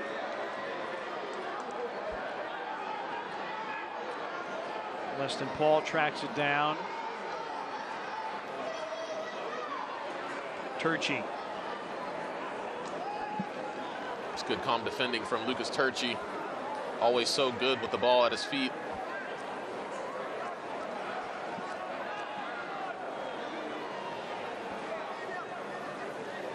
Both sides playing some composed football here in the second half. Pickering trying to turn, cut off by Tyler Gibson, but Jeremy Kelly has it for Memphis. Kelly going back post. Kisiadu runs it down, cuts it back, tried to get it to Pickering. That right-footed shot by Ward is blocked. It's a great opportunity there from Knights Pickering. Looked like he swung at that ball and just didn't make any contact with it. It was a great opportunity to have chance for 901 FC, but really good run of play for 901 FC, and we'll see Aiden McFadden with the Celtic crossing corner kick. First one for Memphis tonight. Malloy will take it.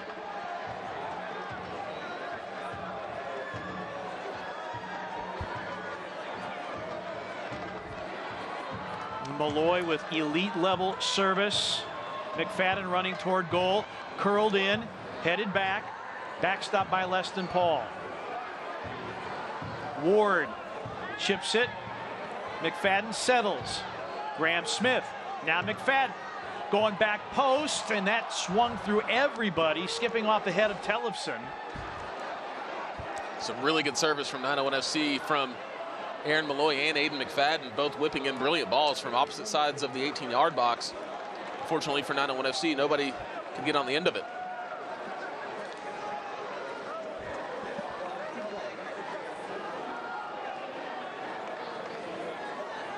Kelly, Ward, now back to Malloy.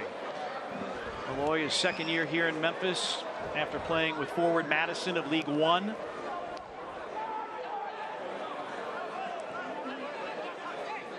McFadden. Lapa. Trying to skip away from Ownby at the touchline. Graham Smith plays it back for Turchi. Turchi. Kisiadu trying to settle, but he's boxed off of it. And Akeem Ward trying to win it back, and the foul to Memphis. And there's going to be a booking here. I think Akeem Ward, or is it Kisiadu? See Young Garcia having none of that, Pete. I think it was the reaction from Akeem Ward that earned him that yellow card. A lot of physicality right here, and definitely a foul there. Right. Is smart play from Manny Perez, kind of leaving his leg out. You see the reaction from Akeem Ward and Elton Garcia saying, "Nuh-uh, sir, not so fast. You're going to get this yellow card on your way back." That would be for dissent.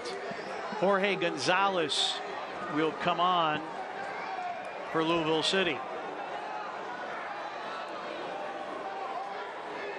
And Rasmus Tellefsen, the Dane, to the bench for Danny Cruz.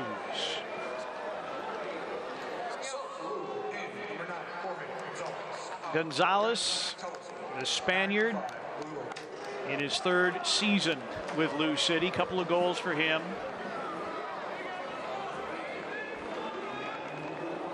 Played with Timbers 2.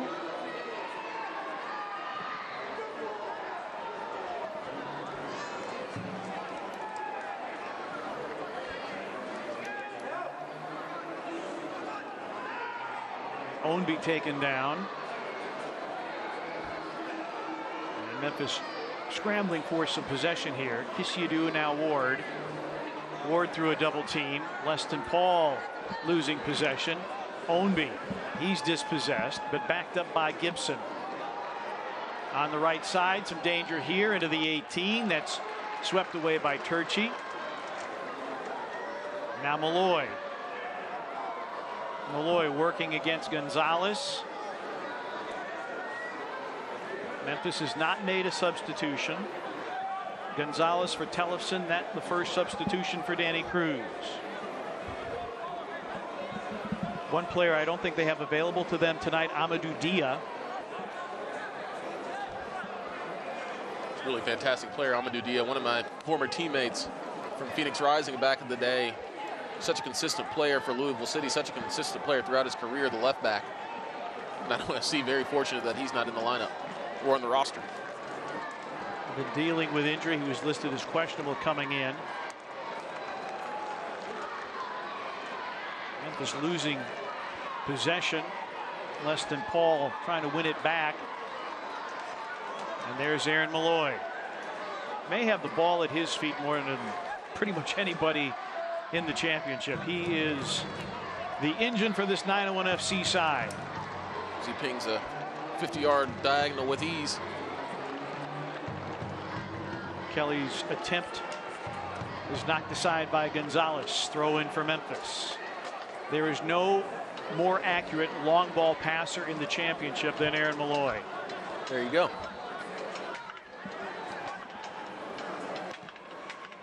It's amazing the numbers you can discover on FOTMob.com. Ball whip far post for McFadden, and too far.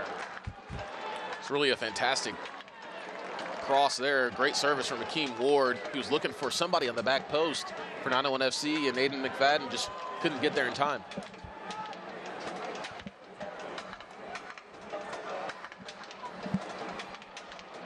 Memphis playing some very composed football here in the second half, and now the possession battle has swung. It's now 60-40 to Memphis. It was pretty much even at halftime. Memphis has done a better job, I think, here in the second half. Not paid off on the score line, but they have had the better of the possession so far. And we have a Louisville City player down, a reason for the whistle from Elton Garcia.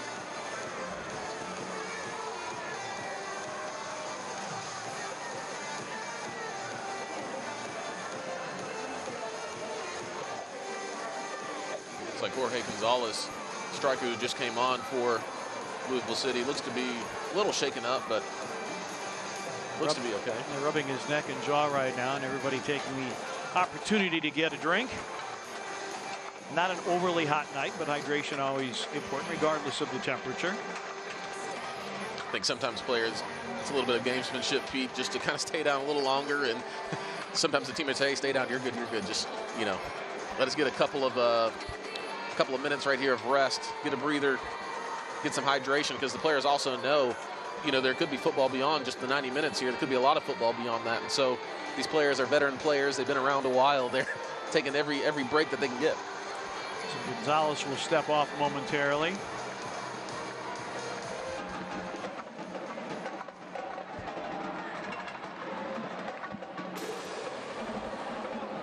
Ownby, tracked by McFadden. Ownby, and that's to the outside of the net. Oh, Ownby looks like he's asking for some support.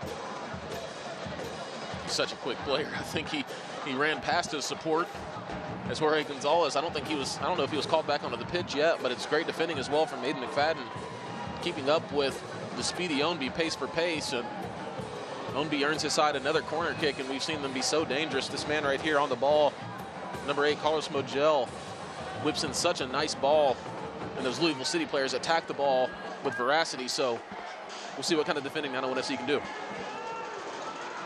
Low driver, headed away. Mogel serves it up, far post. Ownby runs it down near the corner flag, marked by Akeem Ward. It's out to Lou City. Quick throw into Del Piccolo. Del Piccolo trying to get a turn on it. Kelly wins it back for Memphis. Kisidu was trying to turn, but he lost it, and it's going to be Louisville City possession. Malloy got a boot on it. Sharpie and Lapa battle. And the foul to Lapa. Quick restart. Gonzalez back on the pitch. Gonzalez crosses over against McFadden, and McFadden concedes a corner kick.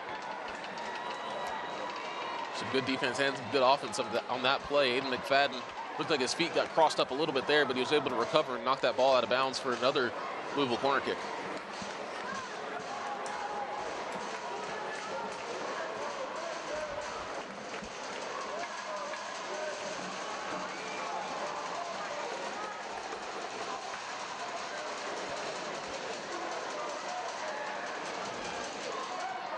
Ownby off his boot. Back to Mogel. Tyler Gibson. In the air, Sanchez commands it.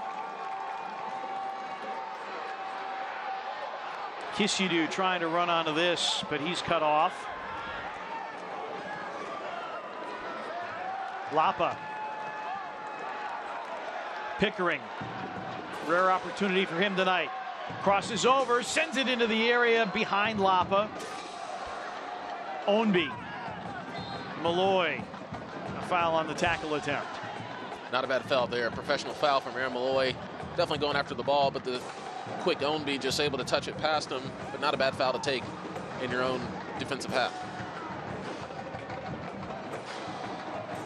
One of the few times the ball's been at Pickering's feet. Really good idea here, but could not make the connection with Bruno Lapa.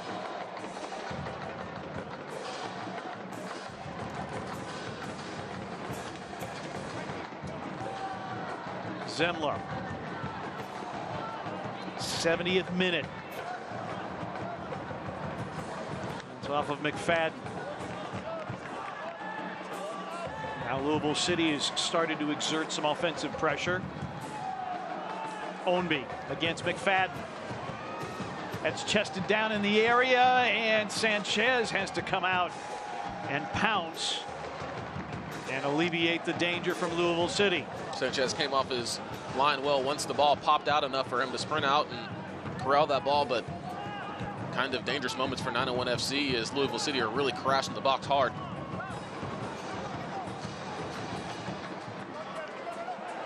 Lapa.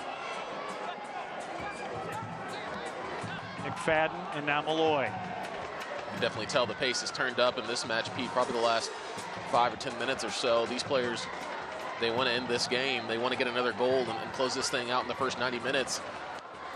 Players most of the time, you don't want to go into overtime and expend that extra energy, and nobody really wants to go into penalty kicks. Kisidu through for Pickering. Pickering, Zemla comes out and pounces. It's really well done from Zemla. Getting off his line quickly is, if he didn't get off his line quickly, Knight Pickering was going to sprint out that ball, and it was on his powerful left foot that probably would have ended up in the back of the net. See on the replay here, great through ball from Laurent Kasiadu finding Knight Pickering into space, but Zemla was aware and came off his long, strong, and decisively. Halftime in Pittsburgh, 0-0, Riverhounds in Detroit City. Ownby, dangerous here, and that going across the area, lacking a connection with Gonzalez.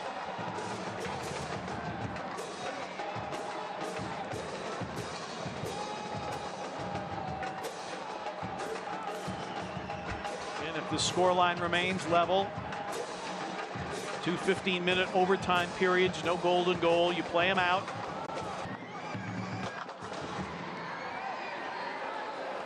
Ownby trying to weave his way through a crowd. Good defending by Memphis. Kisidu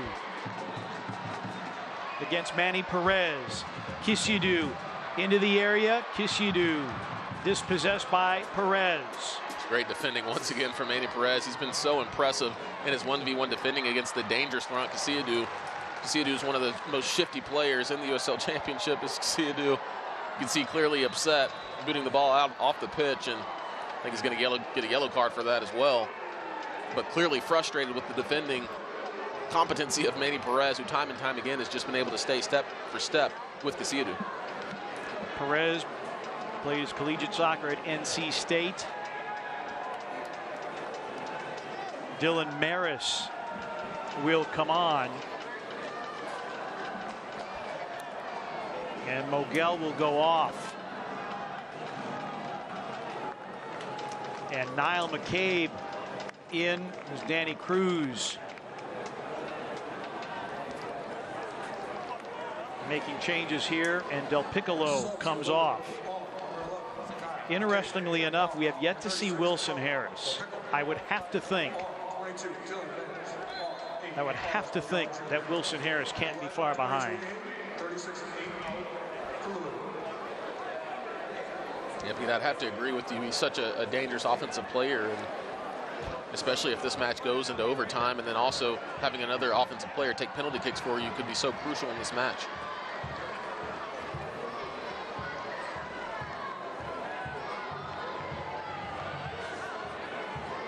Nine of Wilson Harris's 28 appearances have come as a substitute, so not unheard of for Danny Cruz to use that particular substitution pattern.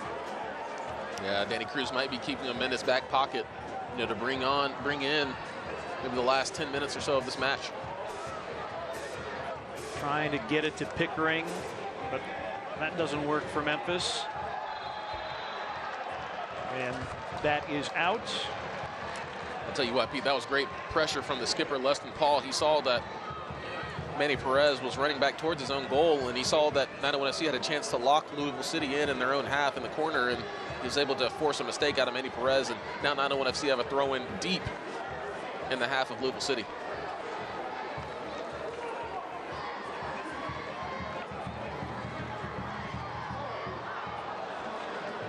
Misstep by Turchi there. He looks down at the turf. Final quarter hour of regulation.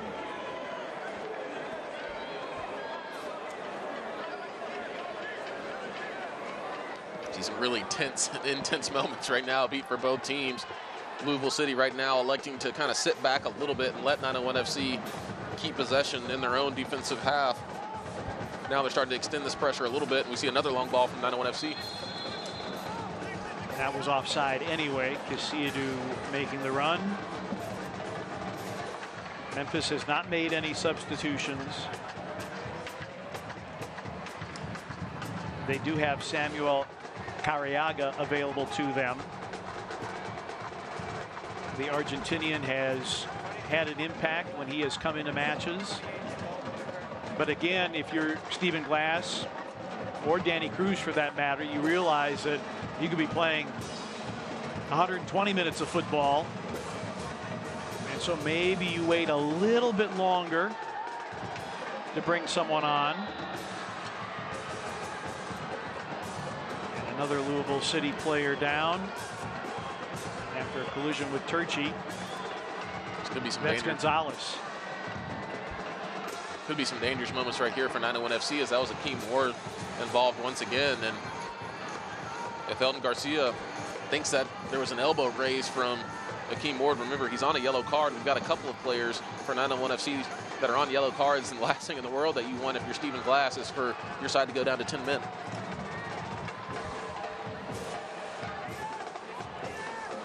Niall McCabe, the Irishman. Longest tenured player with a club in the championship. He is the only one left from the inaugural roster in Louisville City.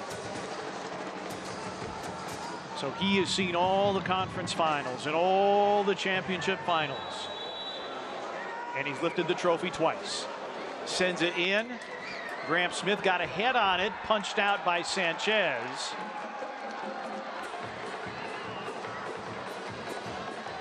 Ownby to throw in.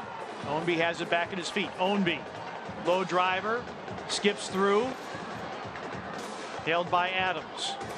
And now McCabe playing it for Perez.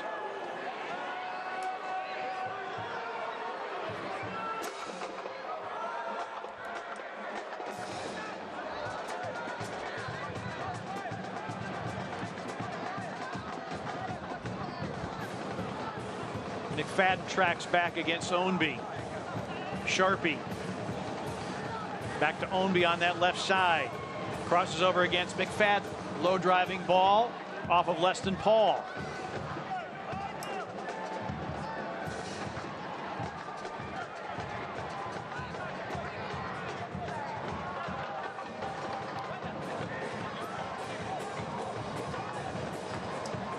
You can just feel, JJ, this match is on a razor's edge right now. Ownby, low driving ball, finally settled by McCabe. McCabe for Maris. Back for Ownby. Ownby going back post, headed away. Akeem Ward defending well.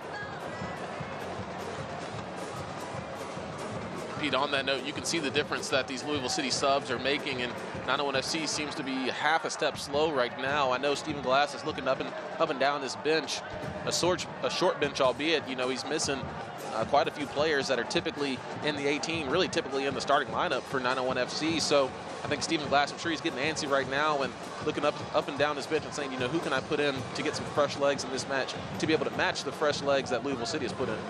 Again, Luis Fernando Rodrigo da Costa, 23 total goals accounted for this year, not available due to injury tonight. And here we are in the 80th minute. Stephen Glass trying to find a way to get his side through to the second round. Sharpie with the throw in. Malloy, Lapa. Malloy, very tight quarters there. Lapa keeps it in play.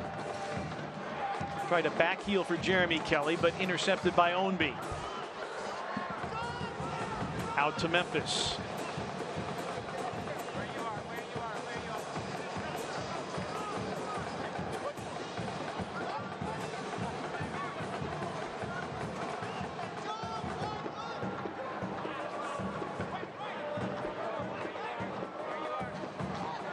Lapa marked by Ownby.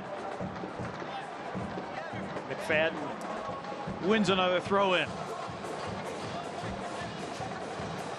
It looks like Carriaga, yeah, absolutely. Yeah. Wouldn't be surprised if he comes in for maybe Bruno Lapa on the wing, but we'll find out momentarily. Now Carriaga, 2 goals and an assist in a short stint with Memphis.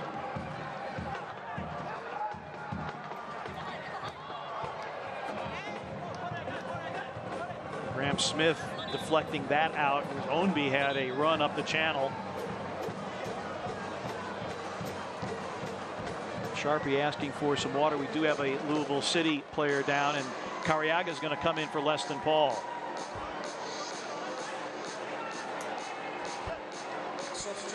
It's a bit surprising, but it's also, remember, Leston Paul is sitting on a yellow card. Although he is your skipper, he's had a really strong game. But whenever you're holding midfielders sitting on a yellow card, he's going to be asked to make a tackle.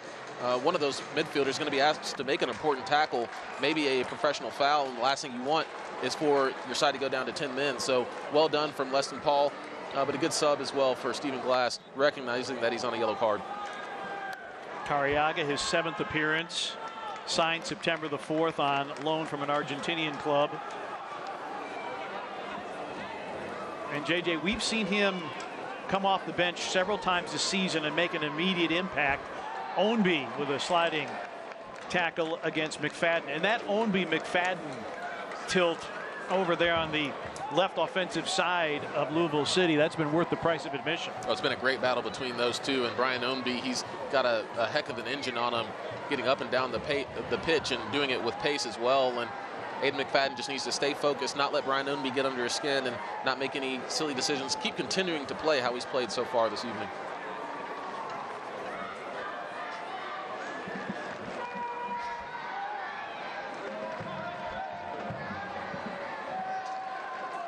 The nerves are tightening.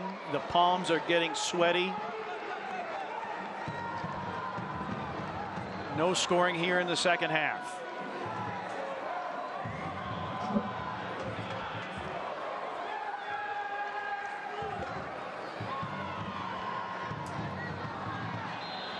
And a foul on Gonzalez. And both these teams in this half, JJ, have shown moments of brightness and moments of promise. Once again, this half, Pete, has kind of followed a similar script as it did in the first half. Maybe in the first several minutes, it was kind of high flying back and forth. Both teams had some chances, and then maybe towards the end of each half, it's been a little bit slower. We'll see if we see a little bit more fireworks in the last 10 minutes or so of regulation.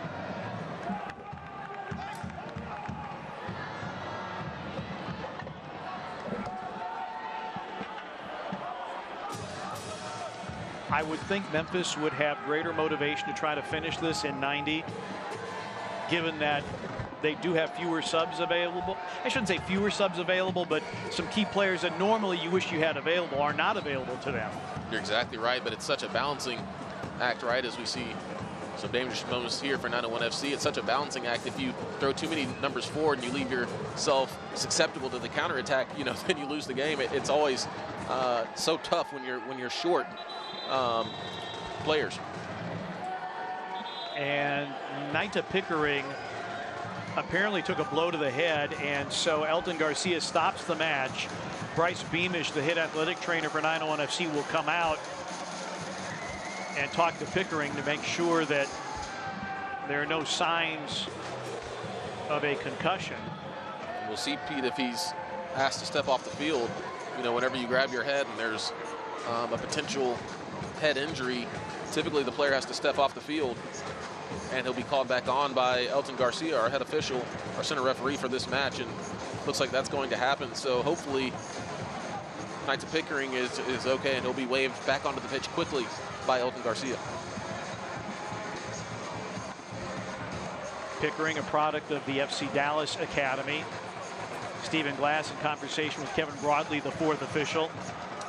And Pickering is standing by Kevin Broadley, the fourth official, so apparently all is well with him, and he will be waved on at the first opportunity. And he is back on. Pickering. Lapa on the right wing. Pickering assessing his options, has Lapa. Lapa crossing, cleared. What a fantastic clearance that was from Sean Toast, sprinting back towards his own goal, essentially inside the 6-yard box. Lapa will try it again. Headed away by Adams this time.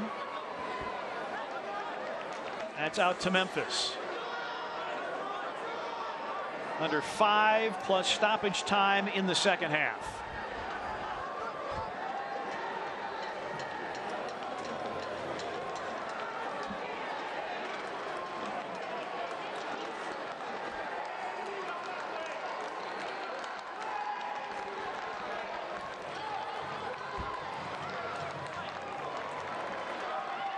McFadden runs it down in the corner and wins 901 FC a Kelter crossing corner kick. It's a good run of play there from 901 FC. You could see Jeremy Kelly getting involved in the play here. We haven't really called his name much probably in the last 15 minutes of this match, but he's probably taking a little bit of a in-match rest, if you will. He's been all over the pitch, and with 901 FC being so short in terms of attacking players on their bench, you know, Jeremy Kelly taking a little bit of a rest, but now he's starting to get more involved in this game, especially in the last several minutes. Just the second Celtic crossing corner kick for 901 FC. Malloy headed. Did not get through. Pickering and Memphis will recycle. Good ball in by Malloy. Turchi sends it in. Lapa settles it. He's going to give it a go. That takes a deflection. McFadden crossing. Got by Cariaga. Kelly running onto it. McFadden, and the offside flag is up. Yeah, tough break for 901 FC there with Aiden McFadden. Of course, Aiden McFadden, he's got to be aware of his positioning. Maybe he wasn't expecting to receive the ball there from Jeremy Kelly, as Aiden McFadden was looking down the entire back line of Louisville City. And Jeremy Kelly going on one of his patented mazy runs, splitting that Louisville defense and midfield and defense in half. But Louisville City standing strong on their back line. Second half is underway in Pittsburgh, nearing the hour mark, 0-0 between the Riverhounds and Detroit City. Winner of this match gets the winner of that match.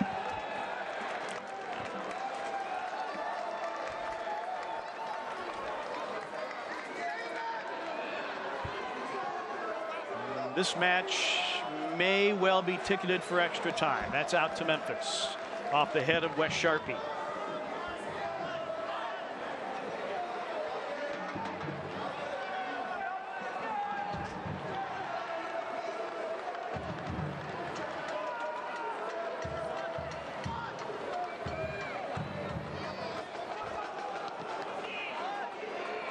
Memphis will get a throw in here.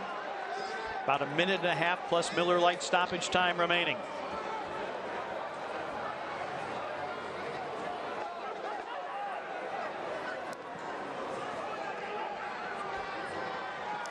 Zemla will let that go out. Pickering was closing, but he was being closely marked by Kyle Adams.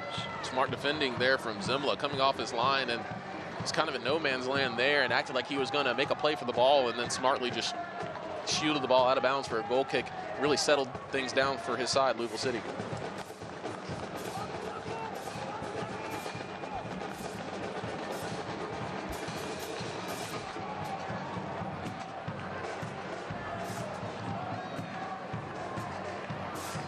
Turchi. And a Louisville City throw.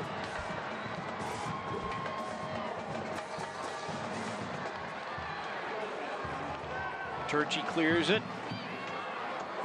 Into space for Pickering. If Memphis can get one final counterattack here. We'll have 4 minutes minimum of Miller Lite stoppage time added.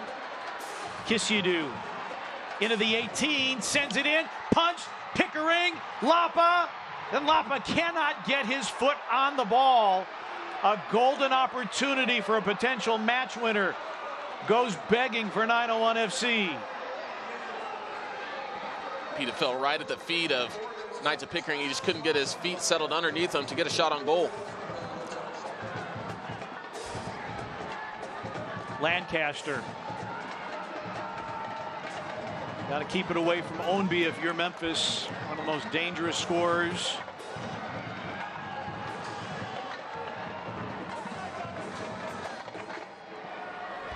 Pickering, no one to get on that, over the head of Lapa. Zemla on the pickup. Memphis with a magnificent opportunity.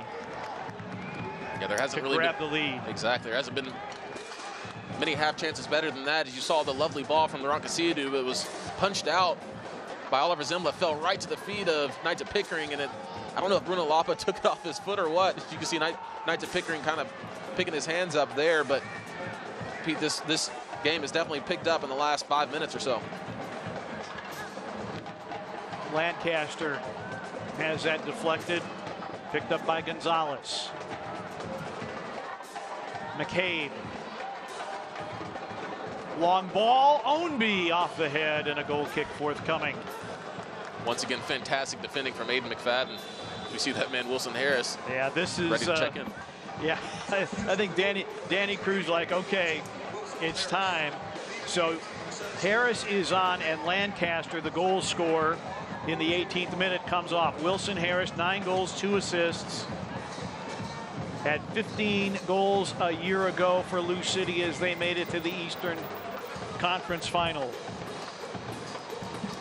And in fact, winning the Eastern Conference Championship. Louisville City has never failed to get to a conference final in their history. 8 straight. Memphis trying to end that streak tonight.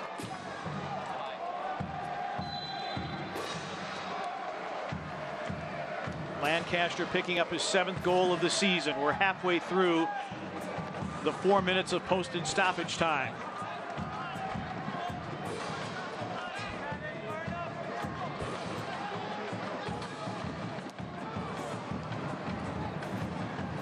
Cariaga, he's been the only substitute. He replaced Leston Paul.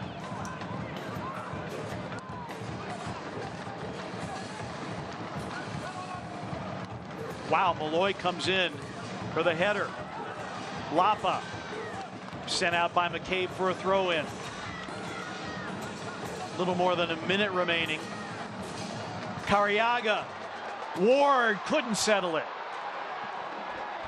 Good idea, but another opportunity gone begging for the home side.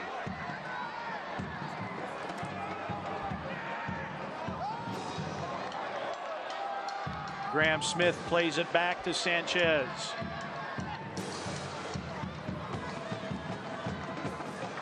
Turchi. Zemla. Ward was closing. See Akeem Ward just continuing to sprint up and down the pitch. Pete, we've seen him be at the striker position, basically. We've seen him on the right wing, on the left wing. He's getting up and down. He looks fresh as a daisy out there. Work rate has been very high. Cariaga lost it to Gibson. Down the far touchline, Wilson Harris. Harris has numbers, going forward, crosses, and earns a corner kick for Lou City. Akeem Ward, he's gassed now, but he's got a quick recovery. But we saw the speed and how dangerous Wilson Harris can be when he's got time and space on the ball. But it was good recovery and defending as well from Lucas Turchi, helping out his left defensive, his left center back, Akeem Ward. Likely the last kick of regulation. McCabe over the corner kick. Low driver, headed away by Turchi. Maris trying to go for it. Ownby onto it. Pickering goes down, and full time has been sounded. Ownby and Malloy with less than civil words. And we have reached full time, and we will have extra time. And this budding rivalry starting to boil over, and I have seen a yellow card issued.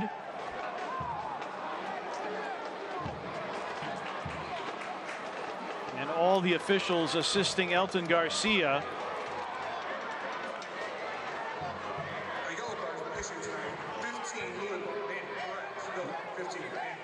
Manny Perez, the yellow card.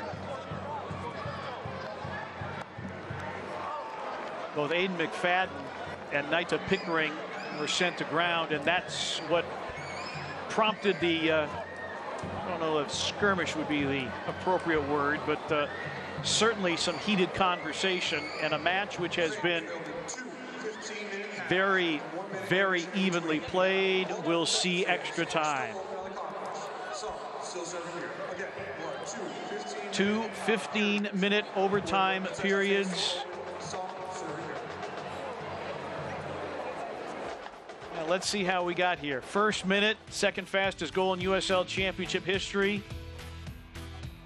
Akeem Ward. Great ball in. Lapa got a touch on it and followed it into the net. And just like that, the home club was up 1-0. Then off the corner, ball comes right to Cameron Lancaster. He's able to run onto it and level the match at 1. So all the scoring we've had, and now 30 minutes more of football to decide the issue. And if it is not decided after that, to penalties we go. This is where each side really has to dig deep. 90 minutes of really intense football, really cagey football at some moments, and now these players will have to navigate what an extra 30 minutes looks like Do you come out guns blazing? You know, there's a few different strategies here. Do you come out, you know, hot and heavy and try to get a goal early, or do you, you know, keep it a little bit more tight? Not exactly park the bus, but keep it tight and then try for the last 5 or 10 minutes to get a goal? Or do you just want to keep it cagey and then go to penalties? I know 901 FC won't particularly like that, but maybe Louisville City, that will be a mindset of theirs coming in here to AutoZone Park, although probably not. They've got championship pedigree on their team. We'll see what each side can do.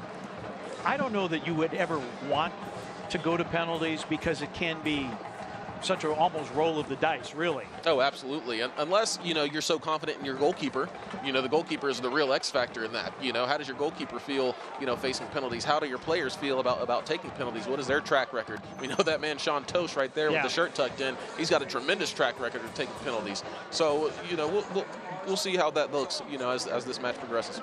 Meanwhile, Detroit City and Pittsburgh Riverhounds in the 69th minute, still scoreless.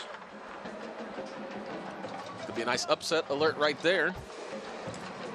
Well, if this were all to break right for 901 FC, they could be hosting another playoff match next weekend, but a lot of things have to happen in the meantime.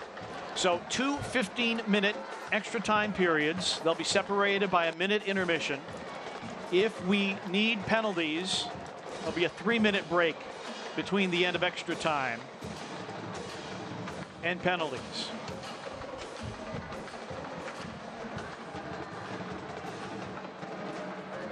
Well, when these teams met on this pitch in April, it was a 1-1 draw. And 1-1 is our score line now.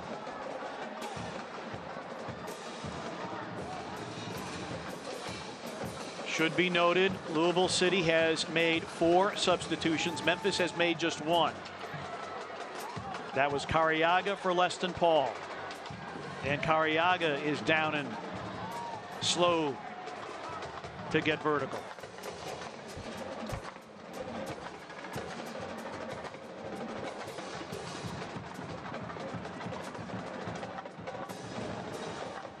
This is Lapa. He had the goal in the first minute.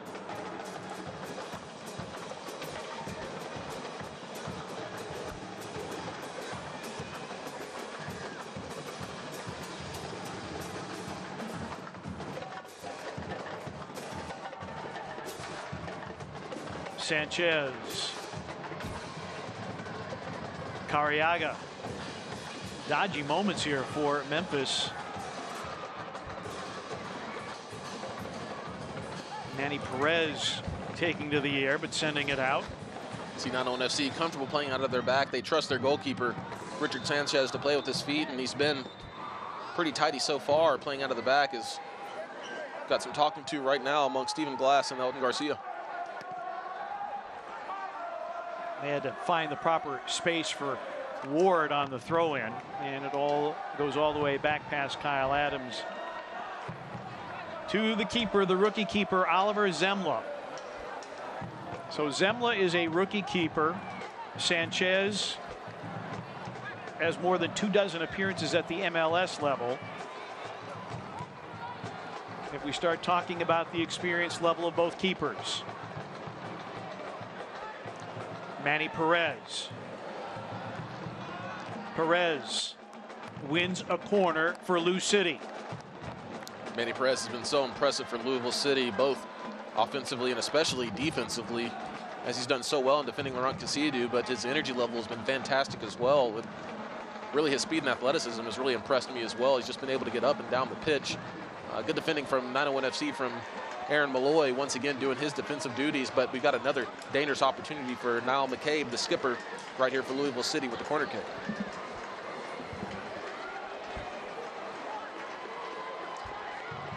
McCabe over the corner.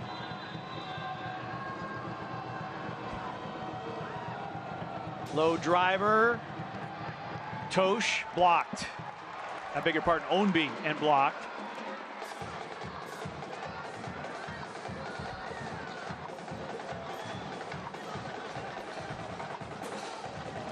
And that's out. Niall McCabe and ball carrying him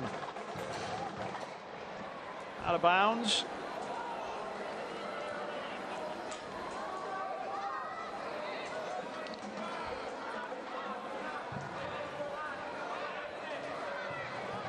Ward trying to direct the traffic for the throw-in.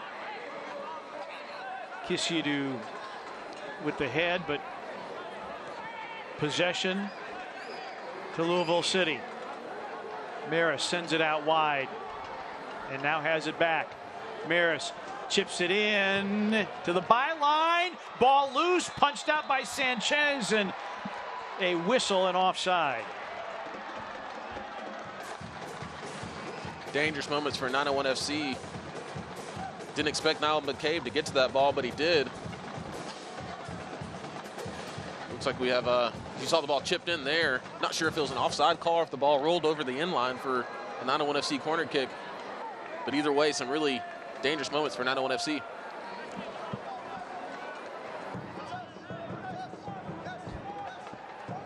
But a couple of opportunities for Louisville City here early in the first period of extra time.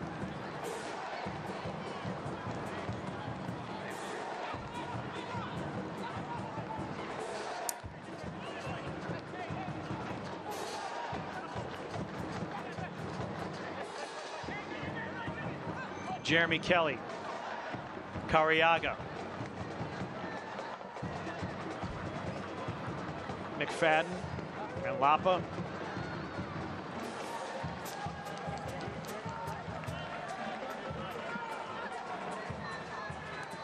Turchi, great ball, settled by Lapa. Pickering, Kisidu. Kisidu going back for Lapa and cleared.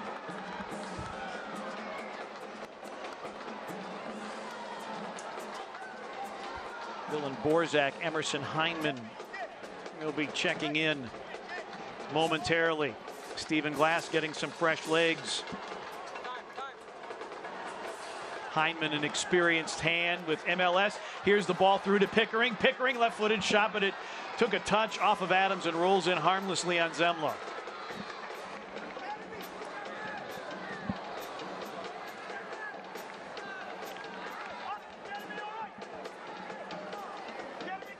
Both teams have shown some danger here. First time Pickering has been able to get off a shot tonight. We've seen a little bit more life, a lot of bit more life from Knights of Pickering the last 3 or so minutes of this match. He's really dug deep. It's cleared away from danger. Manny Perez. He has had a fantastic match tonight. It's been such great battles between Laurent Kasiadu and Manny Perez, and same with Brian Ownby and Aiden McFadden across the other end of the field. Been such great battles all over the field for both of these two great clubs. And Bruno Lapa with his 5th goal of the season in the first minute. He will be subbed off. He really worked his socks off. Bruno Lapa did from the first 30 seconds of the match where he got the goal until now. He's been running all over the pitch and creating chances for 901 FC. We see Emerson Hyman in, and Naita Pickering will depart. Borzak in his 26th match. Did not find the back of the net this year, but many times he was a very late substitution, so did not see a ton of time. Yeah, Borzak will bring energy and pace into this match, which can make the difference, as we all know. Even if he doesn't get on the scoreboard, he can force a mistake from that Louisville City back line or the Louisville City goalkeeper, Oliver Zemla, although he hasn't stepped wrong once in this match. So it'll be interesting to see what 901 FC can do moving forward. They also bring Emerson Heineman onto the pitch, who's such an experienced and capable player, a calm player as well. I wouldn't be surprised if we saw him take penalty kicks if the match progresses to that. Good point. Heineman played for Stephen Glass in Atlanta.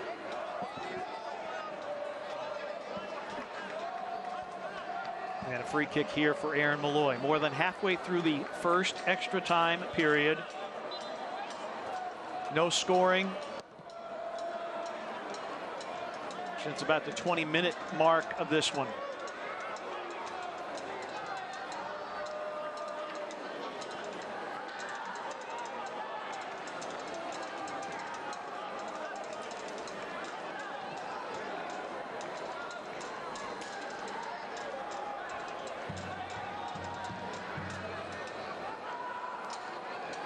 Long intended for Borzak. McFadden weaving his way, leaving it for Cariaga.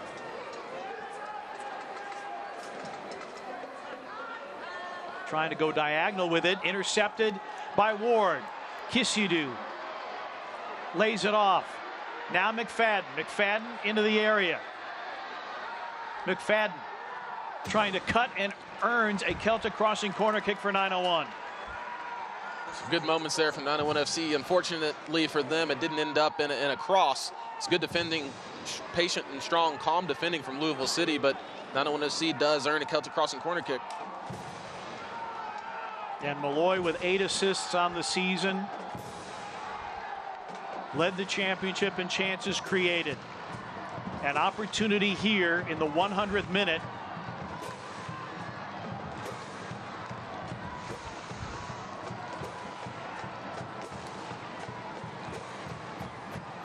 Headed away by who else? Manny Perez. He's been everywhere tonight.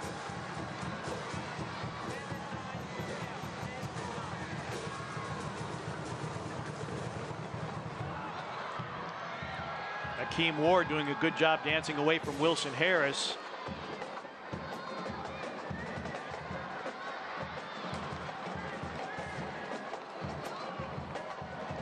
Adams playing it long.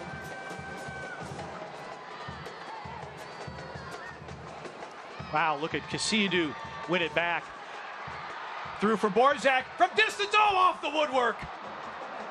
Borzak had a golden opportunity, but the frame unkind. Borzak again, and look at this. Detroit City has broken out on top over the Riverhounds in the 80th minute. Celtic crossing corner kick for Memphis. Oscar Jimenez and Martin Powell's about to come in. But Borzak hit this pure. What a powerful strike that was from Borzak. I couldn't tell if Oliver Zimla got a touch to that or not. Floated in, knotted down, oh, and punched over the bar by Zimla. Another golden opportunity. Goes begging for 901 FC. I tell you what, that was an amazing save from Oliver Zimla. Headed down into the ground powerfully by Graham Smith. You see in the replay here, great ball from Aaron Malloy, and this one was headed down, and look, Zimla just kind of picks this one out of the top corner, parries it over the bar. You see the frustration on Graham Smith's face. Memphis not able to get anything out of that last Celtic crossing corner kick. Ball into space.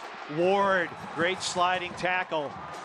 He'll concede the throw in, but Akeem Ward, we've been singing the praises of Manny Perez, but I'll tell you, Akeem Ward has been every bit as good tonight. He's been really fantastic, and he's known for those big challenges and being all over the pitch, and we've seen it on full display tonight. Jorge Gonzalez coming out of the match. Tell you what, you don't see that too often. Jorge Gonzalez was subbed onto this match, and now he's being subbed off. Of course, in extra time here, but maybe they're getting Oscar Jimenez on for, some experience in this overtime, but also he could be a penalty taker as well. Martin Powell's, if you're thinking about a big target, that would be him at 6'7", and Ownby is out.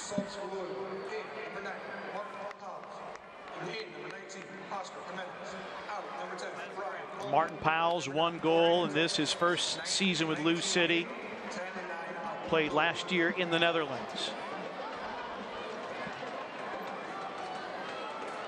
About 2.5 minutes remaining here in the first extra time period.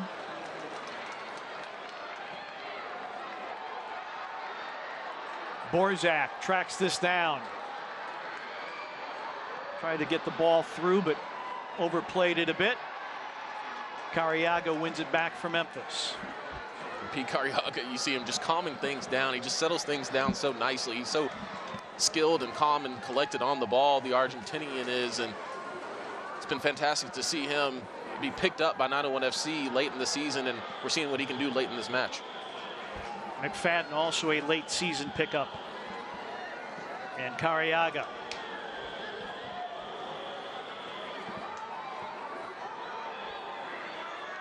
Malloy, ball at his feet.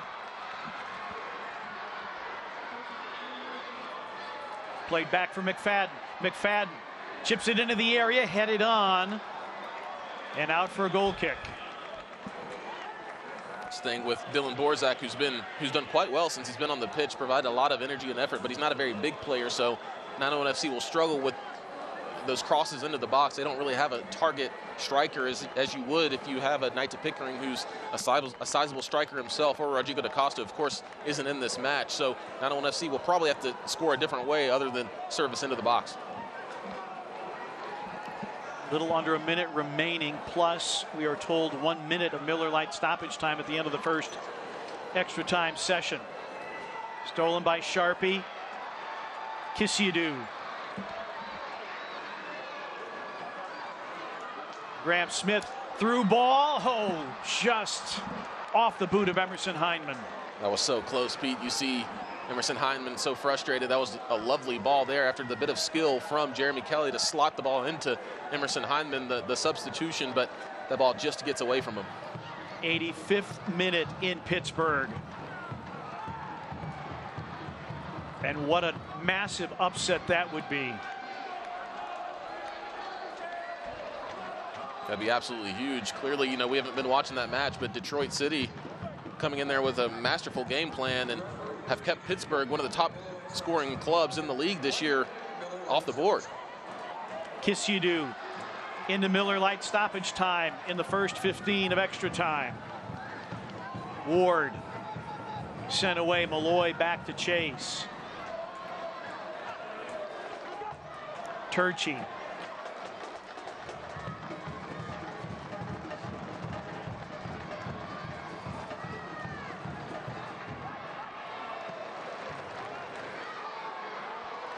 Turchi for Borzak. Flag stays down. Borzak. Ward. Malloy.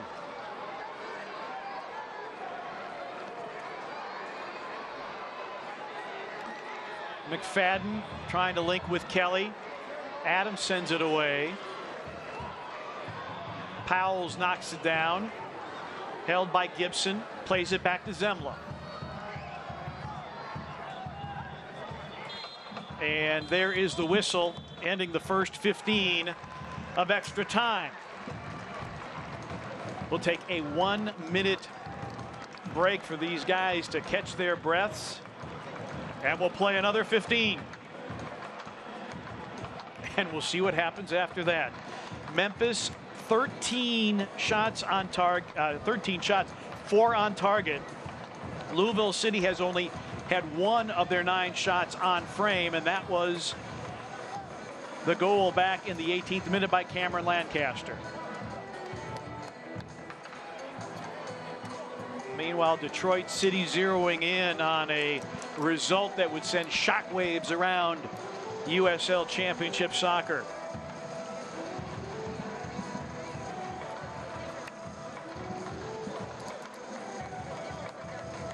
Memphis is going to make another substitution.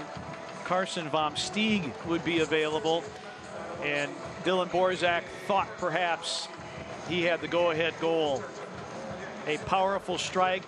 Zemla was right on the post. I don't know if it had cleared the post, if it would have gone in, but Memphis with opportunities, and Kelly and Hindman missing connections by the narrowest of margins. And for one of these teams, the disappointment will be huge. If Memphis fails to go through, it will be losing a home playoff match in the first round. If it is Louisville City, it will be the first time that they have not advanced to a conference final in club history. It's all on the line. 15 more before we go to penalties.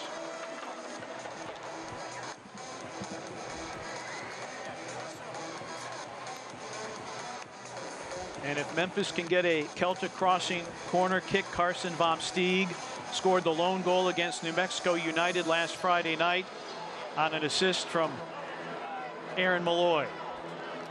He would be a target in one of those set-piece situations. And it looks like he's come on for Lucas Turchi, the left center back for 901 FC. I wonder if Vom Steeg could be potentially taking a penalty kick, or if they're more so concerned about the pace of that front line for Louisville City, as we've seen Lucas Turchi at times struggle with pace with certain players in the USL Championship. But Lucas Turchi, he was fantastic on the ball in this match and fantastic defensively. So really a strong game from him, but maybe it could be as simple as Carson Vom Steeg could be one of the penalty takers for 901 FC.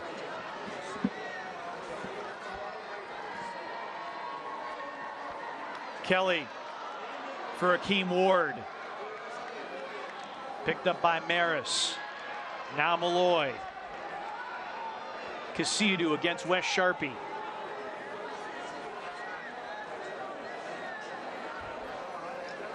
Once again, we're seeing 901 FC starting on the front foot, attacking the ball and dominating possession.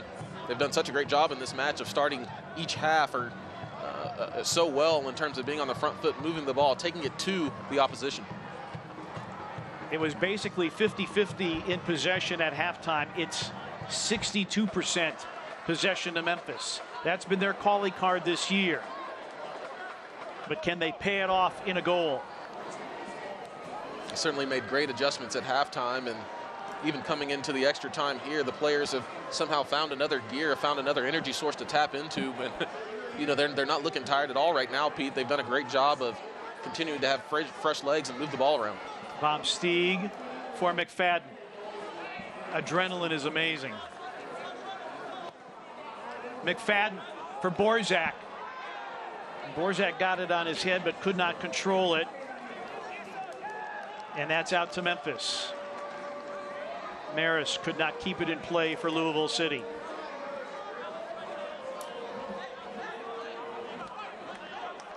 They're in stoppage time in Pittsburgh. Detroit City maintaining the 1-0 lead.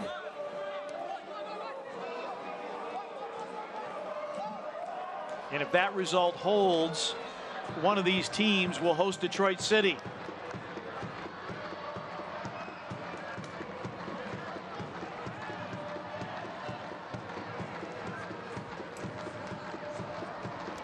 A massive opportunity for really both teams, but especially 901 FC. You're here at home right now in front of your home fans. Of course, you want to get the victory, and then if that result holds, as you said, Pete, you got the opportunity to once again host another home playoff match. Although Detroit City, they've gone into Pittsburgh's and they're potentially about to beat them, so of course they can beat anybody. Kelly is sent to ground, earns the foul.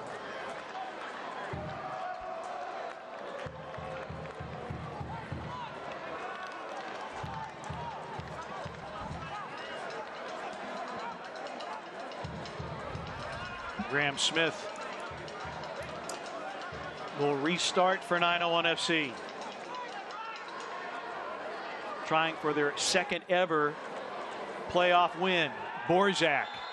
And that will draw a whistle as Borzak was sent to ground. And an opportunity here for Memphis in a very dangerous position. And that's exactly why Dylan Borzak was brought into this match, to wreak havoc on the back line of Louisville City, and that's exactly what he's doing so far. This is going to be a very dangerous free kick opportunity for 901 FC right at the corner of the 18-yard box. You see the skipper, Aaron Malloy, standing over top of it with his right foot, as well as Samuel Cariaga standing over it with his left foot. So it'll be interesting to see what these two players decide to do. Is it going to be an Aaron Malloy cross, or maybe a Samuel Cariaga shot going over the three-man wall there of Louisville City?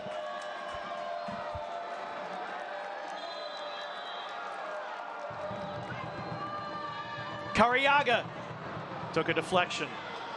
So the wall did its job there. We got our answer. We saw Cariaga was going for goal there. There was no doubt about it, but the three-man wall for Louisville City stood strong. So now a throw in for Memphis.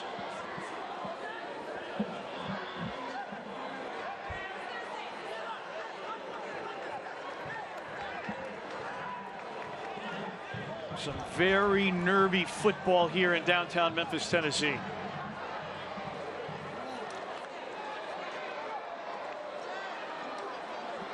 And McFadden trying to direct traffic.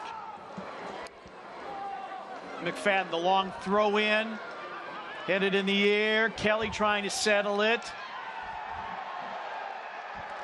Memphis wanted a foul as McFadden was sent to the ground. Malloy tracks back. Sanchez. Along with this, and look at Cariaga, didn't win the ball, but created some havoc. Jimenez, he's dispossessed. Ball falls to Tyler Gibson. An opportunity here, shot from distance, but it bounces harmlessly in on Sanchez.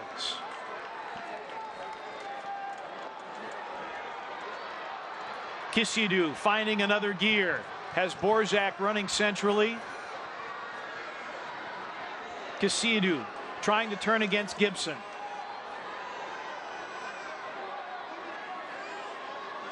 Has Malloy. And now Graham Smith. Bomsteeg. Unlucky bounce off the boot of Akeem Ward. Foot race, Sanchez. Powell's was closing, but Sanchez taking command of the situation in the 112th minute. It's well done from Richard Sanchez, being quick off his line, being commanding as well, and coming in to corral that ball. It was a foot race between Bomsteeg and I believe that was Martin Powell's up top for Louisville City.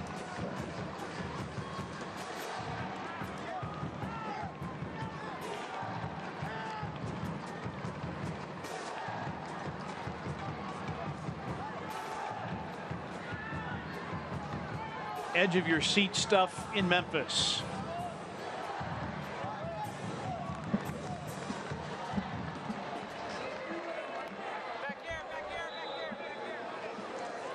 Out to Louisville City. Jimenez to throw in. Sent out by Cariaga.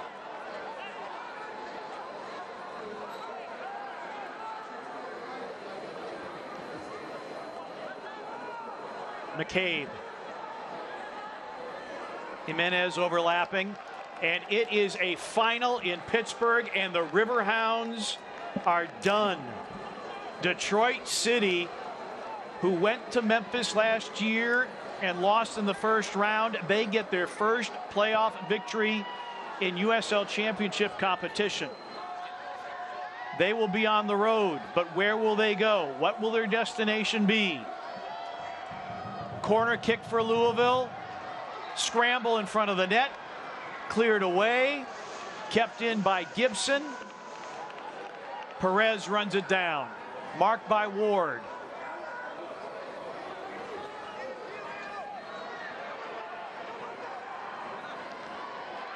Borzak trying to win it back from Jimenez.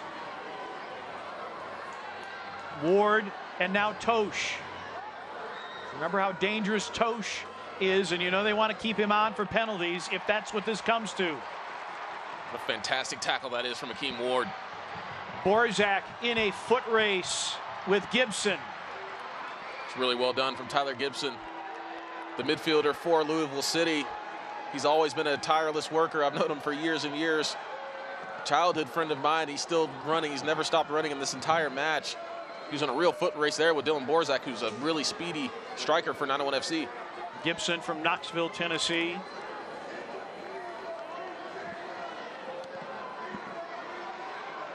Great ball here to Kisidu. And Kisidu, little loose with the touch. Sharpie wins the foul. Duran Kisidu has certainly struggled 1v1 attacking in this match so far, as we've got a substitution prepared here for 901 FC. Jelani Peters will come on.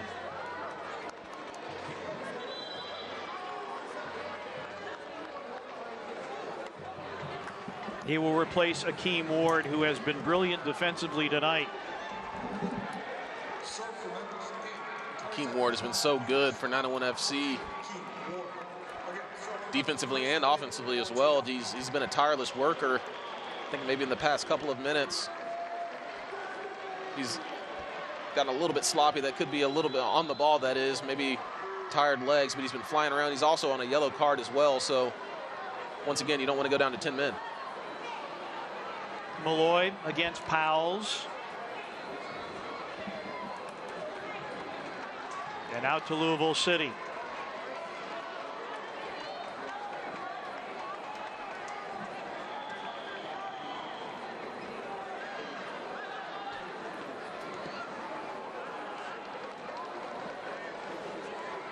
Under 5 remaining.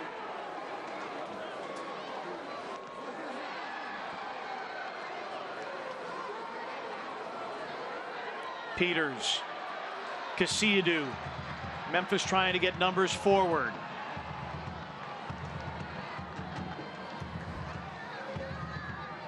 Peters back to Vom Steeg. And now Graham Smith.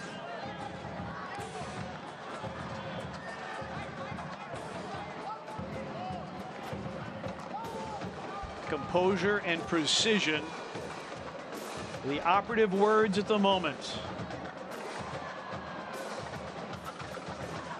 Hyndman trying to win the ball. He does. Emerson Hyndman through to Casillas, and he earns a Celtic crossing corner kick for the home club. The work rate from Laurent Casillas has been absolutely fantastic. For 126 minutes in this match, he's been running up and down the pitch. You can see him hands on his knees now, but you can see Aaron Malloy off camera here. He's spurring Laurent Casillas on. He's saying, keep going, keep going. Good little talking to between Elton Garcia and Niall McCabe, the skipper. I did see a yellow card come out. I'm not sure if that was McCabe's or not. It was McCabe's yellow card. The Celtic crossing corner kick for Malloy. Back post, could not get it to Peters. It's a great ball from Aaron Malloy, and Jelani Peters got up quickly as well. He got up well, but it was good defending on the defensive header by the Louisville City defender. So you can see another great reason to put in the big Jelani Peters, the big center back for 901 FC on these set pieces. At 6'5", he's a big target.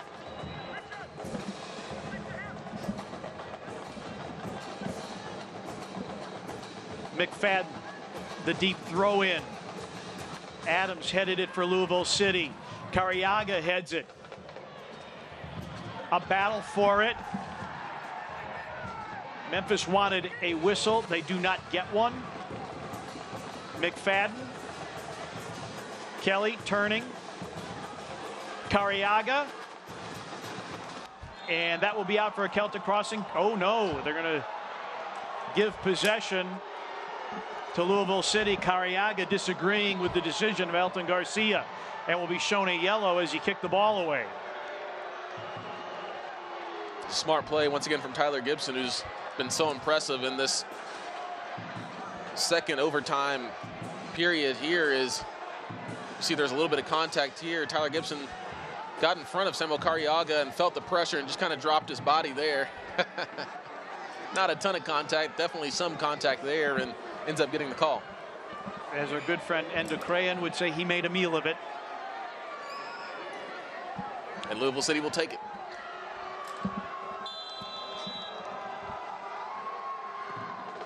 Zemla. Vom Steeg. Jimenez in the air. Out for a Louisville City throw-in.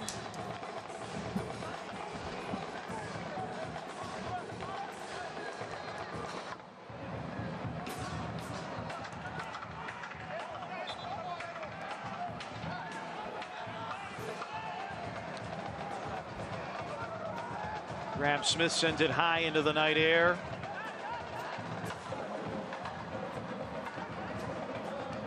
Cariaga got a touch off the boot of Wilson Harris. Harris, Jimenez. Jimenez curls it in on goal. Casillas running onto it.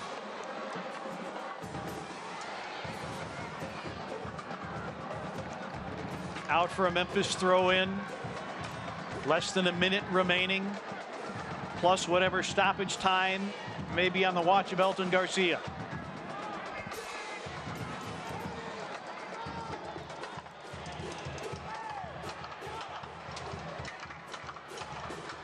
Hyndman, Malloy trying to get some space. There'll be 1 minute of Miller Lite stoppage time added to the 13 seconds remaining.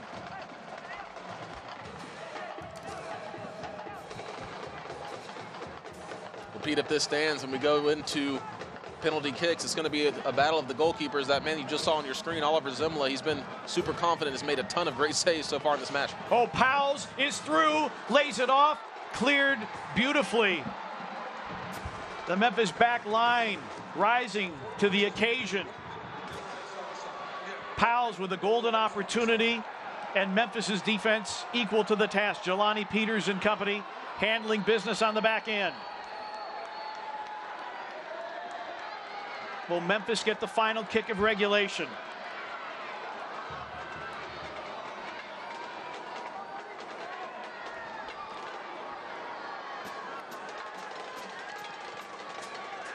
Sanchez, chested down by Perez. Perez up the touchline, blocked by Vom Steeg.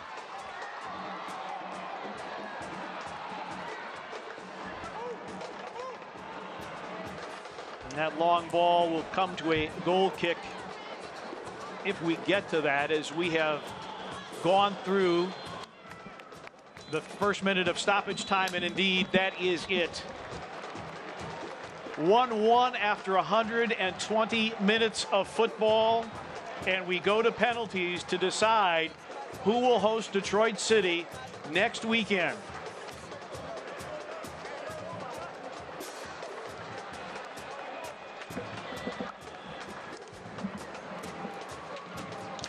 Wow. Evenly played, although Memphis, I think, JJ, it has to be said, on the front foot most of that second half, but could not get anything to the back of the net. Meanwhile, their defense has limited Lou City to just one shot on target, and it found the back of the net in the 18th minute from Cameron Lancaster off the corner. It's been a really good performance from 901 FC. I think if they were to win this match, I think it would be a fair result. I think it would have been a fair result if they would have gotten a goal in overtime, or maybe even the last several minutes of regulation, 90-minute soccer here at AutoZone Park. But now it's going to come down to penalty kicks, and as we all know, this can be anybody's match. I think Oliver Zimla has made some incredible saves in this match, Pete. It's got to be said. He's a young keeper, but he's super talented as well. And Richard Sanchez, as you mentioned, he's got MLS experience, and he's got experience in this league as well. So we'll see what will happen. This season, Lou City won 3 penalties and converted them all. That was Sean Tosh, half of his goal total coming from the spot. Memphis, meanwhile, won 4 and scored 2. So I'll be curious to see if Sean Tosh kicks things off for Sean Tosh, as we saw the replay here. Strong defending time and time again for Louisville City.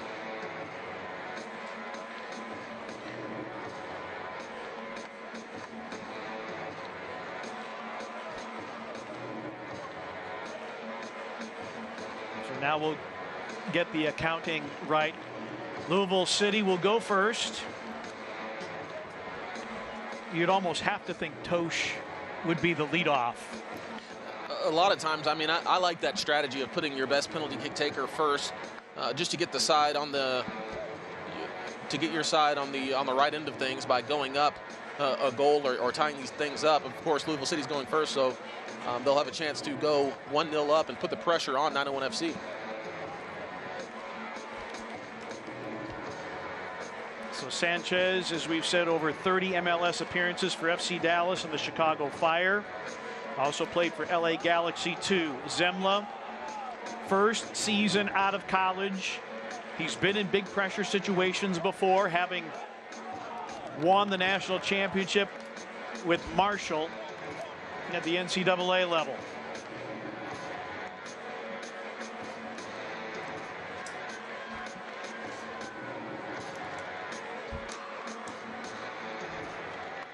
The winner gets Detroit City.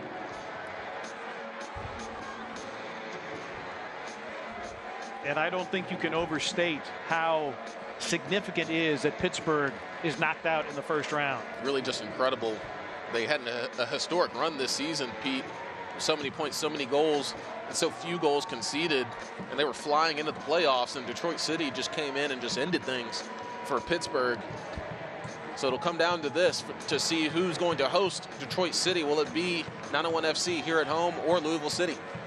I think it's also worth mentioning, Pete, the penalty kicks will be taken in front of the Bluff City Mafia there. They're going to be rowdy. They're going to make a lot of noise and distracting Sean Tosh, who we mentioned, the best penalty kick taker for Louisville City. They elect for him to go first. 7th season with Lou City.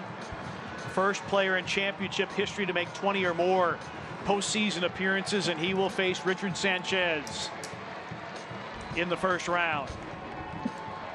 See Richard Sanchez banging on his goal, banging on the crossbar, banging on the post, trying to look big. He's wearing the bright yellow color. He's also a rangy, tall, long goalkeeper. So see Tosh turning around. He's not even looking at the Bluff City Mafia. He's not even looking at Richard Sanchez with the majestic mustache. It is a great mustache indeed. 6'3". Sanchez prepares to face Tosh.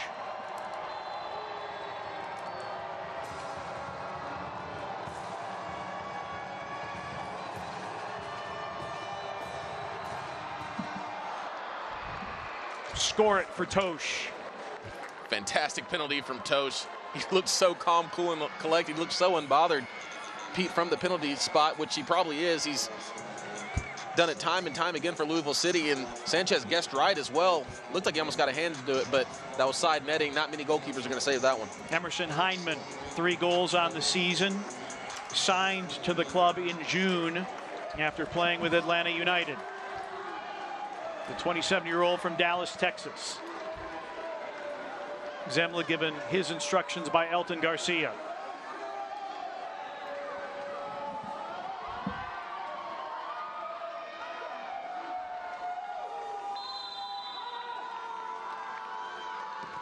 We're 1-1. Another fantastic penalty taken right there. You see Emerson Heineman cheering on Richard Sanchez. He was calm, cool, and collected from the spot as well, and went the same side as Sean Tosh did. Ties it up for 901 FC. Now it'll be Wilson Harris. 9 goals in this, his 2nd season with Lou City.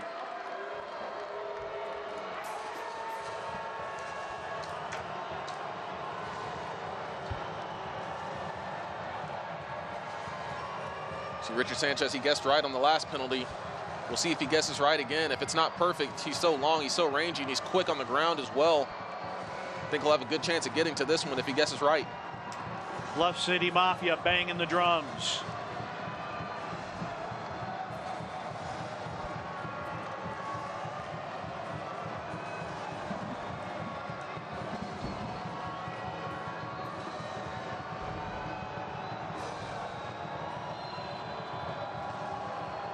Wilson Harris.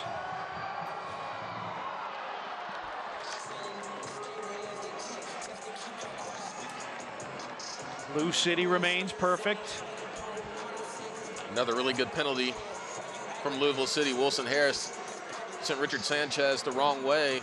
Had a great run-up, was really decisive in the penalty as well, and buried that one with ease. And now Aaron Malloy.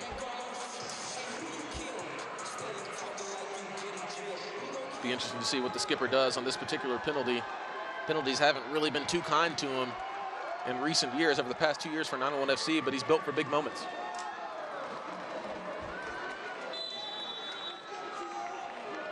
Malloy to get it level. Yes! There's no doubt about that one, Pete. Powerful and precise. It's 2 aside. He looked confident the whole time on that one. You can tell he's been working on his penalties. That one was just rifled into the back of the net.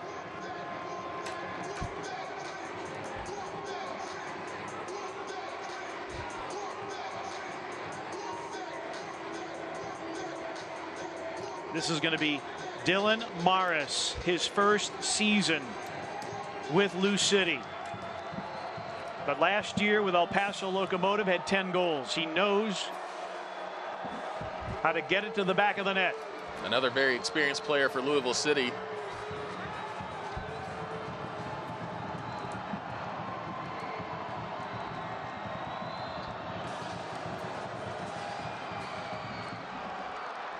(3-2). Lou City remains perfect. And the pressure now back to Memphis. Let's get another great penalty from Dylan Mayers. You can tell both sides have really been working on these penalty kicks, and so far they're sending really confident players up. Graham Smith to the spot for Memphis.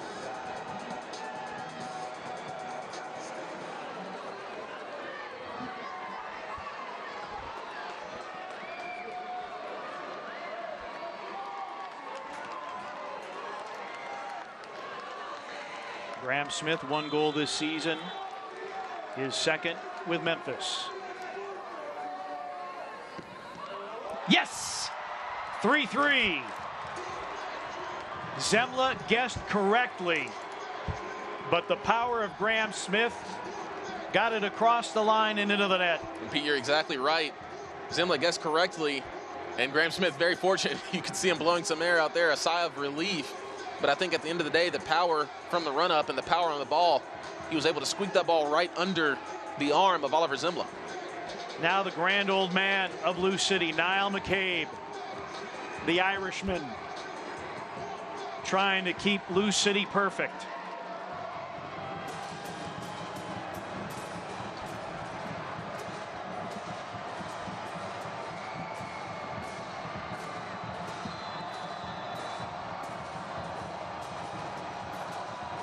Sanchez waits.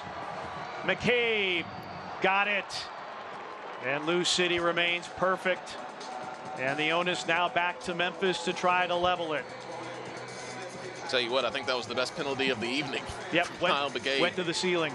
Went to the ceiling, top corner, and also sent Richard Sanchez the wrong way.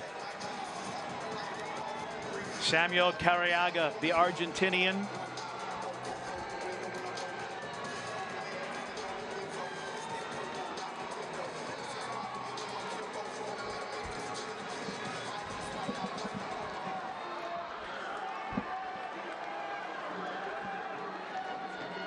Carriaga, 2 goals in his short tenure here in Memphis.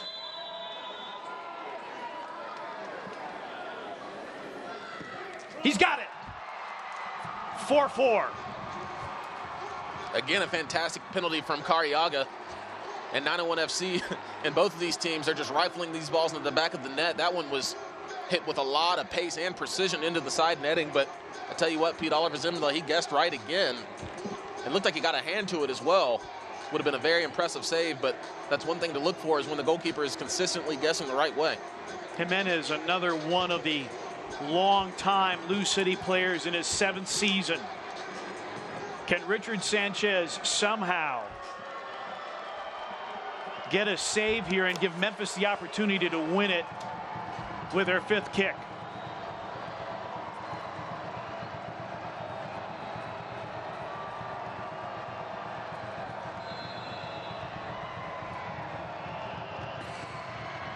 Jimenez hesitates and pots it. And now Memphis must convert. Calm penalty from Oscar Jimenez, yet another veteran for Louisville City. He had a really delayed run up there, Pete, and waited for Richard Sanchez to go to ground and then just popped it right over the top of him, right down the middle of the goal. It all falls to Aiden McFadden to extend penalties. I think you can't understate the pressure here on Aiden McFadden, but he's the 5th penalty taker for a reason. Typically, your 5th penalty taker is one of your best. Your 1st and your 5th are typically one of your best. He looks calm and collected right now. I think he's going to need a lot of power on this one right here. To keep it alive. Yeah, oh no, wide. And Lou City is through to the conference semifinals.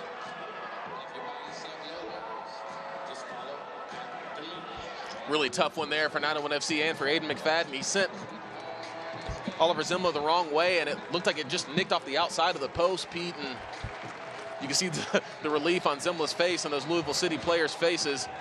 They really had to dig deep for this one, and they're going to advance yet again in the USL Championship Eastern Conference.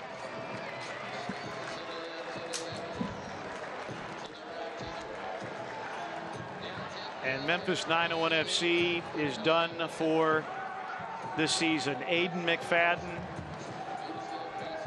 when he struck it, I thought it was in, but misses by the narrowest of margins. Zemla guessed wrong. McFadden failed to get it on frame. And so Louisville City wins it with penalties 5-4 after 120 minutes of compelling football, and it ends in heartbreak for the home club. Yeah, really tough break there for Aiden McFadden. As you said, he did everything right.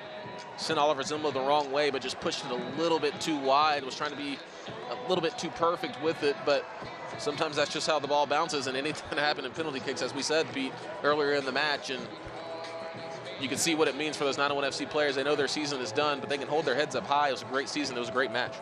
We'll step aside and wrap up what is now the finale of the season for Memphis 901 FC.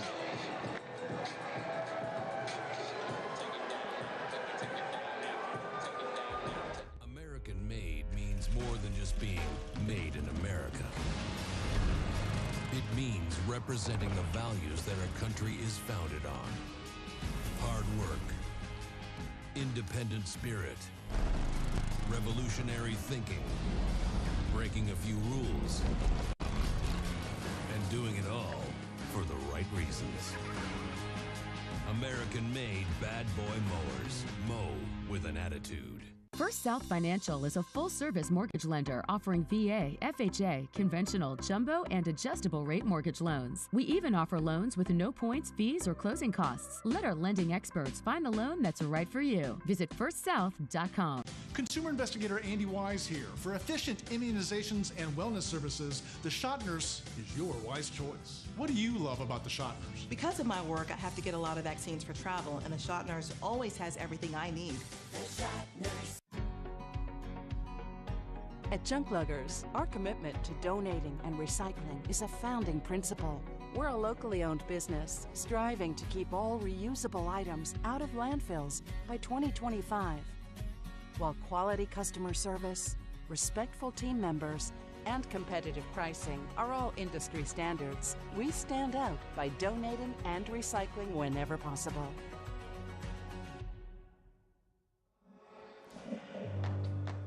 For Aiden McFadden, it had been such a valuable late season addition. And JJ, he's going to take that last kick of the season with him all season long. It's a tough way to lose. It's an awful way to lose. And as you mentioned, Pete, he's been such he was a huge pickup midseason for 901 FC. He's been one of the best players, one of the best outside backs for 901 FC, and probably amongst the entire league. And you know, he's just still standing there on the PK spot. He's probably going to be standing there for a long time. You got to hope that, of course, he's going to think about it off season. Hopefully that fuels him on to train that much harder, and carry that into the next season and turn it into a positive. And you look at it, and by pretty much any metric, Memphis probably should have won this game, but they could not do that in regulation. And once you get to penalty kicks, anything can happen, even one that is sent wide at the very end. And both home teams tonight so far in the East, Memphis and Pittsburgh, both lose at home. And I don't think anybody had Detroit even having a prayer against the Riverhounds. They will move on. They will go to Lou City, and Lou City continues their run. They try to keep their run alive of getting at least to the Eastern Conference Final. It was a very compelling match. It was evenly played. A lot of guts from both sides, and unfortunately only one can go through, and it's Louisville City. As you said, Pete, by all the metrics, 901 FC should have won this match, but that's just not how it works. And Louisville City will advance yet again. Well, Memphis' season is over. They were fourth in the East, 14, 10, and 10. They fall tonight in penalties, 5-4. A remarkable season, a third consecutive playoff berth for Memphis 901 FC, but they cannot go through past the first round. For JJ Greer and the rest of our crew, thank you so much for watching Memphis 901 FC soccer all season long. Good night from Memphis. This copyrighted telecast of the United Soccer League Championship cannot be retransmitted, rebroadcast, or reproduced without the expressed written consent of the United Soccer League Championship.